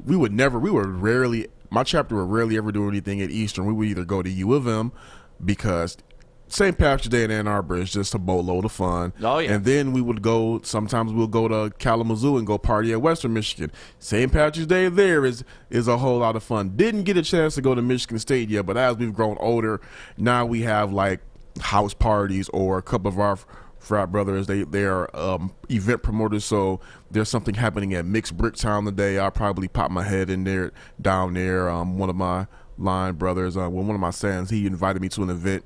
I believe that is an apartment or a crib today, so I might pop my head in there. But as we've gone older, the traditions are now just always link up with the whole group and get a little tipsy, get a little Irish. Yeah, get a little Irish. There's nothing wrong with that today, man. And like I said, like if you see me walking around with rosy cheeks today, that's the whiskey. That always does happen to you. Oh man, I am the worst with the Irish rosy cheeks. Like I will do one shot of whiskey, and next thing you know, I am 100 degrees inside. Like I'm so warm, my cheeks are all red. I cannot hide when I drink. Did you start? So you started the day off not rocking the onesie today. Did you at least do the beer in the shower? I didn't take a shower this morning. I got to be honest. Okay. I didn't even do my shower beer yet, but when I get home, shower beer is definitely a part of my tradition. See, COVID can't stop that one for you. No. COVID didn't stop me last year. Like, I should pull up my post from last year. It was just me literally with 2 bottles of Jameson in my basement saying, you know what, it's a different year, but I'm here, baby. I was in my onesie and everything, and it was great. I actually had a great time last St. Patrick's Day getting hammered by myself in my basement. So I love St. Patrick's Day. Hopefully you celebrate safely today. And if you're out somewhere, please send us pictures. Let us know. Tag us in your social media posts so we can retweet them or retag them. And we just want to see everybody around the Motor City celebrating today because it is a glorious day. Weather's going to be nice, and that's really what saddens me the most. Like St. Patrick's Day is normally hit or miss on the weather. Today would have been an absolute shit show had the world been open the way it has traditionally been for the St. Patrick's Days in my entire life. So beautiful weather, time to get some drinks in us. Let's have a great St. Patrick's Day. And I just wanted to share some of my traditions with you guys. Shower beer is one of them. Car bombs are one of them. Gaelic League is one of them. I check those boxes off every year. Hopefully next year we can do these all. Yeah. Yeah, with a big-ass tent party. I want to take you on, like, Styx's St. Patrick's Day tour of Detroit. Because one year I did that, too. This is what I like to do every once in a while. I'll just have one drink at one place, then move to the next bar. Then another drink, then move to the next bar. And you just keep doing that. And I did that in New York and had a lot of fun doing it, just hitting up different bars. And one of my favorite times was in Toronto with my best friend, Wellington. We got wrecked. Just a pint here, we leave. A pint here, we leave. We found this underground reggae bar, and it was one of the best nights of my life. And by the time we got there, we were 10 bars deep, too. So if you ever want to have a fun night, pick a Royal Oak or a Ferndale or a Berkeley or somewhere that has walking distance bars and just do that. That's the thing, too, is like today especially, I mean, all of them are hopefully open, and this is a good day to go out there supporting these local businesses that have been struggling in these last couple of months, now a year. Yeah. Yeah, so get out there, have some fun for St. Patrick's Day. We're going to take a quick break. When we come back, it is time for Joey's News. An ounce at Michigan dispensaries is over $300. Why pay that when you can grow your own? With just one light, you can pull down over 48 ounces every harvest. Do that math and then come see us at Grow Green, where we have everything you need to start growing and a staff of master growers to help guide you. Click growgreenmi.com. Good morning, everyone. Extra, read all about it. Let's get into Joey's News. Let's go. Bears have whiffed on Russell Wilson and have landed Andy Dalton on a 1-year, $10 million deal, and this is great news for all of us Detroit Lions fans because we were scared. There's a beautiful pass from Andy Dalton there. I just love showing. Even though it is a play that the Packers look good, I'm just okay because he's in our division still. Yeah, he's going to throw lots of interceptions to the Packers. He will. Yeah, and hopefully the Lions. Hopefully the Lions. Yeah. Took those words right out of my mouth. And the Rams and Lions finalized a trade to send Michael Brockers to Detroit. Guys, our D-line right now is looking good. It's one of our stronger positions. Outside of the skill positions on offense, I think it literally is our strongest position. Yeah, I mean, the players we've got these last couple of days, I mean, it's just set us up for something good this year, and I'm excited about that. LeBron James setting himself up for a successful life after retirement. Even though the dude's been set for life, he's even more set for life right now because LeBron James has become a partner in the Fenway Sports Group, making him a part owner of the Boston Red Sox. And here's what he had to say. For me and for my partner Maverick to be the first two black men to be a part of that ownership group in the history of that franchise, I think it's pretty damn cool. So he also got a piece of Liverpool, you said earlier too, right, Fish? LeBron's buying up all the teams, baby. Yes. That's what you do when you got money. You could get all these teams, right? Dude, LeBron's got crazy money, too. Just before he even signed in the NBA and Nike gave him that $80 million contract, it was like, all right, I don't even need NBA money anymore. I told all my friends, I said LeBron James was going to wind up a Los Angeles Laker. I said that in 2016, and they all laughed in my face, and I said, they said, why would he go there? Simple. LeBron is going to go to LA, and he's going to attempt to become a billionaire while still playing in the NBA. Right now, he's well on his way to doing that. Well, and Magic Johnson is a great person to learn that from because doesn't Magic have part of the Dodgers too? Yeah. So, like, he's literally following in Magic Johnson's footsteps, who's kind of laid out the template of how to transition from player to owner to billionaire. As I said he would. Yep. As I said he would. What you got, Fish? People also said Lakers because of movies. He does movies in Hollywood, so people said he's going to go to the Lakers for movies. Okay. Yeah, well, he's in LA now. He's won his championship. Where do you think that puts him in Lakers lore, though? I mean, I'm not a Lakers fan, and I don't associate with Lakers fans, so I don't really know how they feel about him. I'm a huge Lakers fan. I think that LeBron is, first off, he's not going to do this, but I think for LeBron to be considered a Laker legend, he would have to get at least 3 titles with the Lakers. Nothing. That's just it. He'd have to get at least 3 titles, which he's not going to do. He's going to be respected for bringing a title there. He's going to be respected for putting the organization, I won't say back on the map, but in the winning conversation. But to be considered a Laker legend, he needs at least 3 titles minimum. And at this age, I think he may be able to eke out 1 more, but more than that, nah. It's crazy that that's their bar. It's the Lakers, though. That's the best of the best organizations right there. I get it, but, you need 3 championships to be considered a legend here when, I love the Pistons, but we pretty much retired everybody from the 04 team. Yeah. Everybody. You got the ship? All right, cool. You're going up in the rafters. And you think LeBron makes it up into the rafters for the Lakers? No, but I do think he makes it up in the rafters for either. I think he's going to make it up in the rafters for either the Heat or the Cavs. Both. He probably should be in the Heat and the Cavs. Just to be quite honest. But the Lakers, I don't think he makes it unless he gets 3 titles, and I don't think he's going to get 3 titles. And there's always going to be some shitty team that the Pelicans that will retire his jersey just to honor him. Yeah, that's always the weirdest thing to me when teams do that.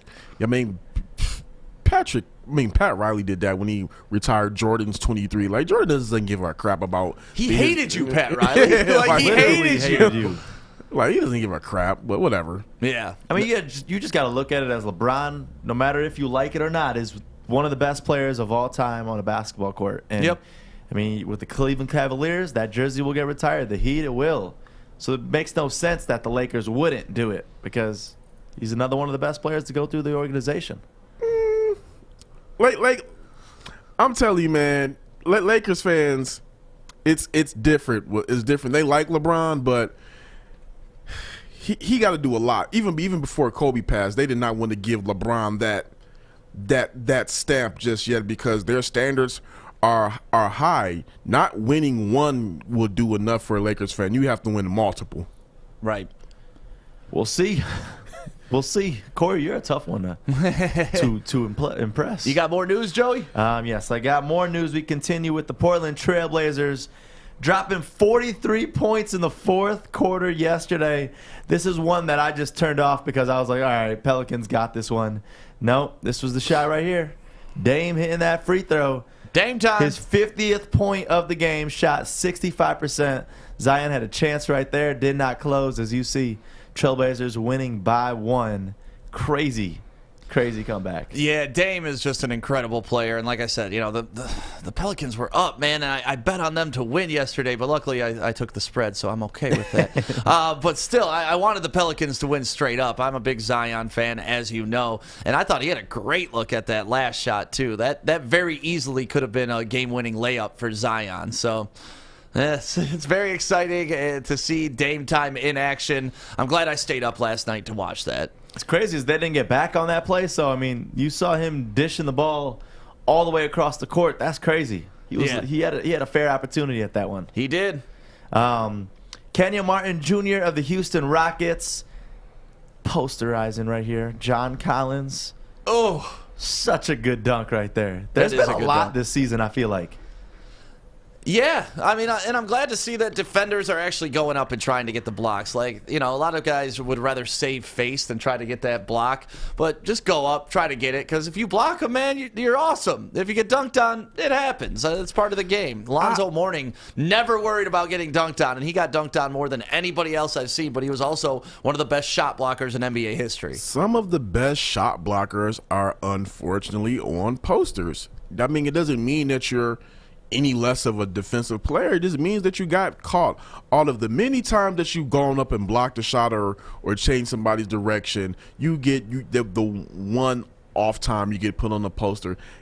I don't see a lot of people contesting these shots now. They kind of like just kind of flail or move out the way. Like you said, Alonzo Mourning, Patrick Ewing, Dikembe Mutombo didn't get posterized that much, but he still got put on the poster a couple times. Those guys were competitors. They, as much as of an ego as the guy came down trying to slam it and put him on the poster, they want to be the one who gets their own poster of blocking his shot. Right. Stop being some punks out there and play some physical basketball. Damn right. Go for it. And on to college basketball. 101-year-old Sister Jean, who made the appearance with the Loyola Chicago basketball team. She will be at the tournament this year with that beautiful smile of hers, hopefully bringing some luck to Loyola Chicago again, like we saw last time. Is there a better mascot in college basketball than Sister Jean? Can we even call her the mascot? Yeah, she's the official mascot, man. She's the best. Right. She's, first off, 101 years old, still out there doing it. You got to respect that. Well, let's give a quick little shout out to Northwestern Tech real quick, because Northwestern Tech is the heating and schooling school that we always talk about. Cooling school. The HVAC. What did I say? Schooling school. Yeah. Heating and schooling. You gotta stay cool, right? Especially with summer and nice weather right around the corner. So it's the HVAC school that works. Only a 10.5-month program. So take advantage of the best. NorthwesternTech.edu. Love it. Let's do this. We got Detroit Dog Rescue here because it's Wednesday, and we love to get puppies adopted and big dogs too. So if you're looking for a dog, coming up next, we got one, and this dog is absolutely adorable. I kind of want to describe it before people see it. Like, what does it look like? It's a Birmingham puppy where you could fit him in a purse and walk around. There you go. But it's got like the curly hair, but kind of looks like a golden doodle type thing. Like, this is a pretty dog right there. It's like a mini golden doodle. Detroit Dog Rescue is in the building, and we're going to talk to them coming up next on the Woodward Sports Network. Hey, it's Joey from Woodward Sports, and I am here in downtown Fayette at Bridge Street Exchange. This place has so many amazing things for guys. And ladies, this is the hidden spot that you got to come check out. I'm talking Thorogood boots, best boots ever. They have barware. They got the Stormy Cromer hats. They got Carhartt hats, a huge Carhartt selection. They even got Snoop Dogg underwear. So go check them out, bridgestreetexchange.com, and use the code word WSN for 15% off.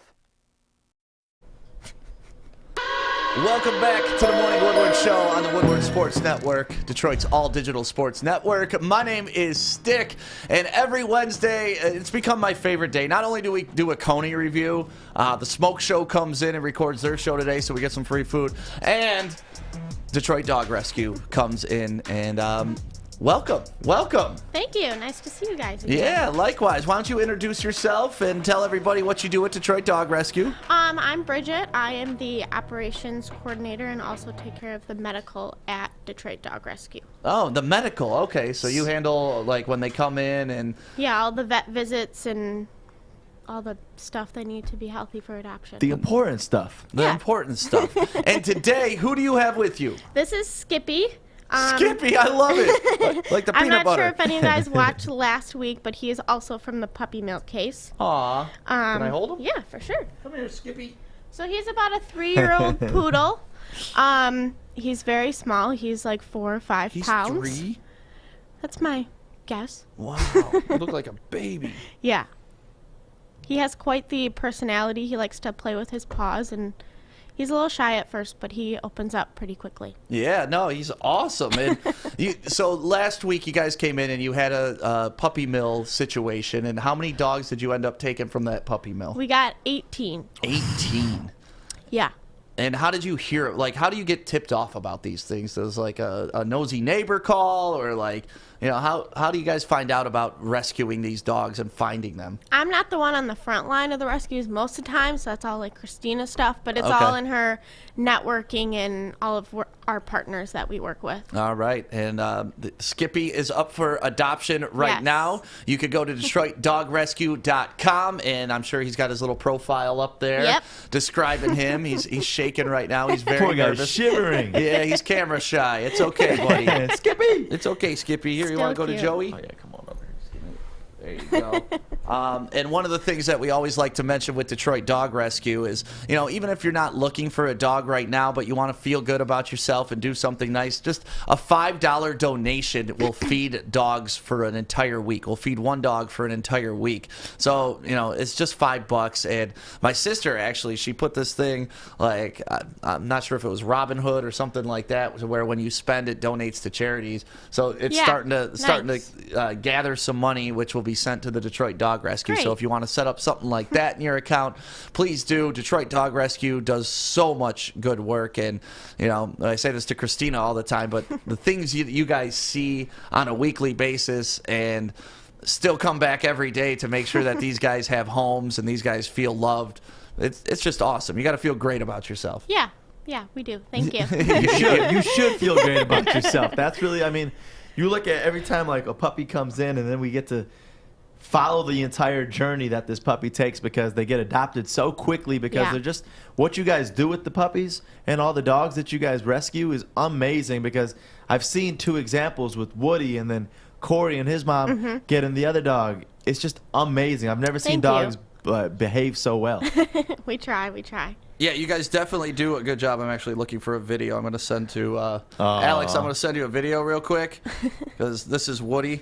Oh boy. And as you know, I adopted my dog from the Detroit Dog Rescue about 4 months ago, and his name at that time was Adam, but when we adopted him, which is hilarious, but when we adopted him, we renamed him Woodward after the Woodward Sports Network, and he goes by Woody now, and he has just become like my right-hand man. Like, he's great in the cars, like Joey was saying, you guys train these dogs so well. The fosters that are involved in your program do such a phenomenal job. You can tell that these dogs come from love, they come from affection, and they're ready to be adopted today. So if you know anybody that's looking for a dog right now, and they're looking for someone like Skippy, 3 years old Skippy over here just hanging out, like that dog is so awesome. So yeah, here's a video of Woody and me playing with Woody. What he likes to do is I slide him across my wood floor, and then he like charges back at me. And we do this slow-mo. Oh man. Yeah, it's in slow-mo. But this literally, we do this for hours. Oh jeez. And look at him go. Look at him go. It's like curling. Look at you. I'm gonna come up there with some. Dude, we gotta recreate that as curling. Yep, and look at him. He's just so happy. And I cover up, and he just comes and he nuzzles with me, and we play. And we literally, I could do this with him all day long, and he would be the happiest puppy alive. But he's so great, man. I love Woody so much. That's awesome. That's great. So if you want to experience that type of joy, make sure you go to DetroitDogRescue.com right now. Look at all the dogs they have. Like I said, they got profiles built for all these beautiful little guys and girls, and just find yourself something to love at home. It's going to be a good summer. Might as well have a little companion with you while you take them. And honestly, through the pandemic and stuff like that, what more company do you need than a little Skippy? And the biggest, the best thing about DDR is if you donate $5, that feeds a dog for an entire week. Yep. And that's amazing. Like, it's only $5. Something so simple that you could donate to them and help a little guy like Skippy. Yes. So thank you so much for coming on every Wednesday. We really appreciate you. Skippy, I know you're a little camera shy. You're shaking over there, but what a cool dog, man. And he's just so well-behaved and so quiet. That's awesome. Fish, you should get Skippy. You want a dog, Fish? Man, he's so skinny. He is skinny. He's a skinny little dog. Well, thank you so much, Detroit Dog Rescue. We're going to take a quick break. When we come back, Fish's Facts are up next on the Woodward Sports Network.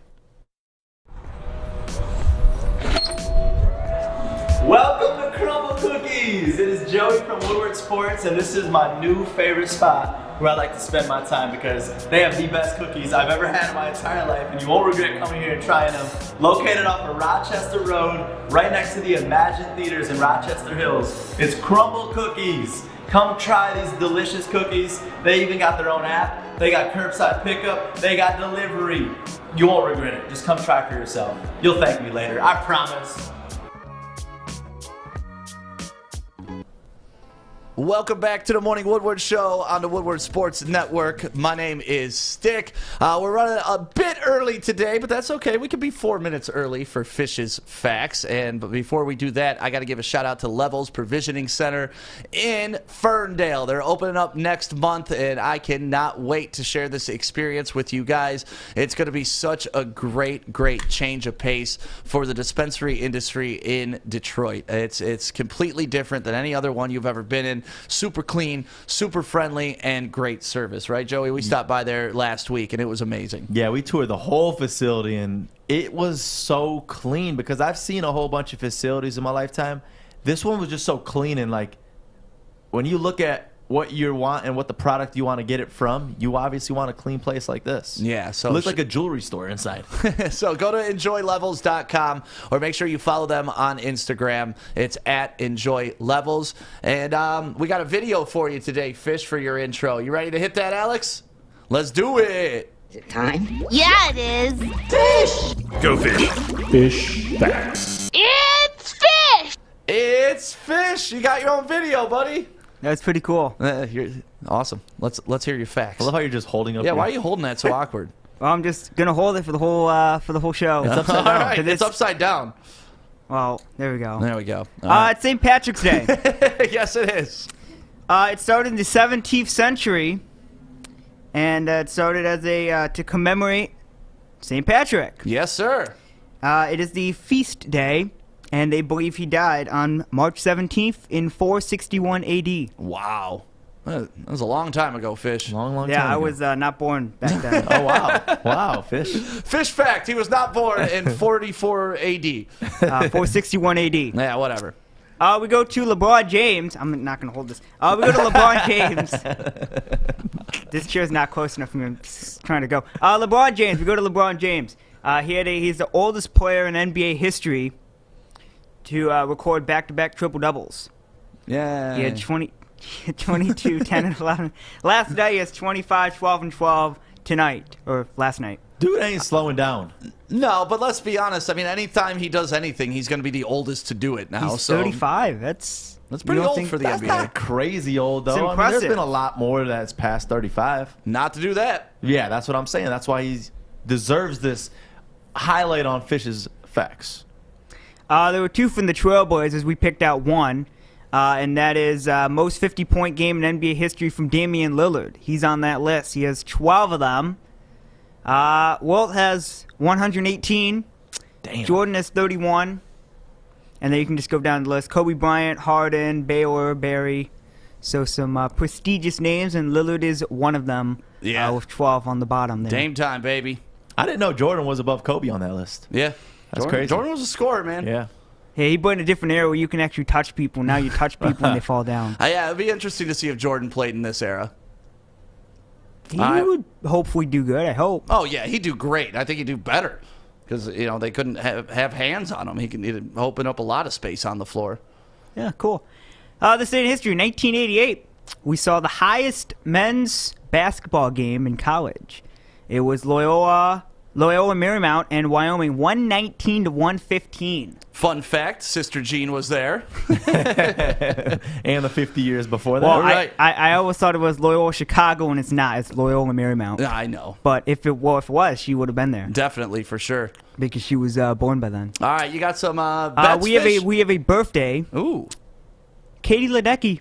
It is a swimmer, an American swimmer. She was born in Washington, D.C. She got the gold in 2012 and 2016, 5 Olympic gold medals. That's awesome.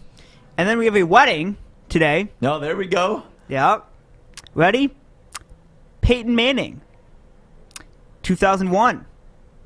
He married Ashley Thompson in Memphis, Tennessee, where he went to college. Congratulations, Peyton. Happy anniversary. All right, Fish, let's get to your bets, man. All right, we will. We have Champions League today. We have Atletico Madrid and Chelsea. Atletico Madrid is plus 227. I would choose them to either win the game or draw. I'd actually add to Adam's bet and pick them to draw. Okay. 'Cause if they score more than one goal, so 2 goals or higher, a draw would put them in on aggregate because they would have more away goals than Chelsea. Awesome. And then we go to Pistons. Of course, I know Adam doesn't like them. We go Pistons tonight over the Raptors, the Tampa Bay Raptors, Toronto Raptors, whatever you want to call them. That is crazy But, that they can't even play at their home stadium anymore. Well, Canada's doing a good job in keeping those numbers down. America's like, we don't care. So, All right. It's whatever you want to go with. And those are the bets. So those are Fish's facts and Fish's bets of the day. Thank you so much for coming on 9:50 every morning right here on the Woodward Sports Network. And Joey, it is now time for the dumbass of the day. Before I gotta give a quick little shout out though to Bridge Street Exchange in downtown Fenton, and this is a place that you gotta go check out because they have the best selection, especially for us fellas. It's tough. I don't like going to malls myself and shopping, but you go to Bridge Street Exchange in downtown Fenton. It is a one-stop shop. They got the Stormy Cromer hats that you always hear me talking about, where they even got all of the Carhartt gear in the back. A badass little room there, so go check them out for yourself. Or online, bridgestreetexchange.com. WSN is the code word to get 15% off. Awesome. Well, let's do the dumbass of the day. You got Joey's video ready to go? Let's do it. To present the award, it is Joey. It is time. Dumbass of the day. Why would you do that? And the loser is... One guy that I have been waiting for a long time to finally make the list, and he has... his name, his former Detroit Piston, Blake Griffin. What did Blake do? Blake Griffin. I don't know how this didn't break until yesterday, but look at this. Blake Griffin on the sidelines. Play it back one more time. He forgot that he wasn't on the Pistons anymore. As Isaiah Stewart slams it there, he started to clap and then stopped. Oh, that's our dumbass. Look at Blake doing the same thing he did in Detroit. Sitting the bench clapping for the team. I love that. When I saw that, I was like, this is amazing. The game was on Saturday, but it broke yesterday. Someone posted it on social media. So good. I mean, we've all been there when you accidentally aren't paying attention and you clap for the wrong team. That's funny. It is funny, though. But good for Blake. It's good to see that his head is still with the Pistons. I wish it was a little bit more while he was here. We got But thank you guys so much for waking up with the Morning Woodward Show this morning on the Woodward Sports Network. Once again, everybody knows it's St. Patrick's Day. If you're going out to celebrate, please, please, please be safe and have a great day. We will be back on tomorrow, 8 a.m. to 10 a.m. The tournament starts tomorrow, so make sure you get your bracket in. WoodwardSports.com. Get your bracket in. It's absolutely free, and let's have some fun during this NCAA tournament, man. Let's go. Have a great Wednesday.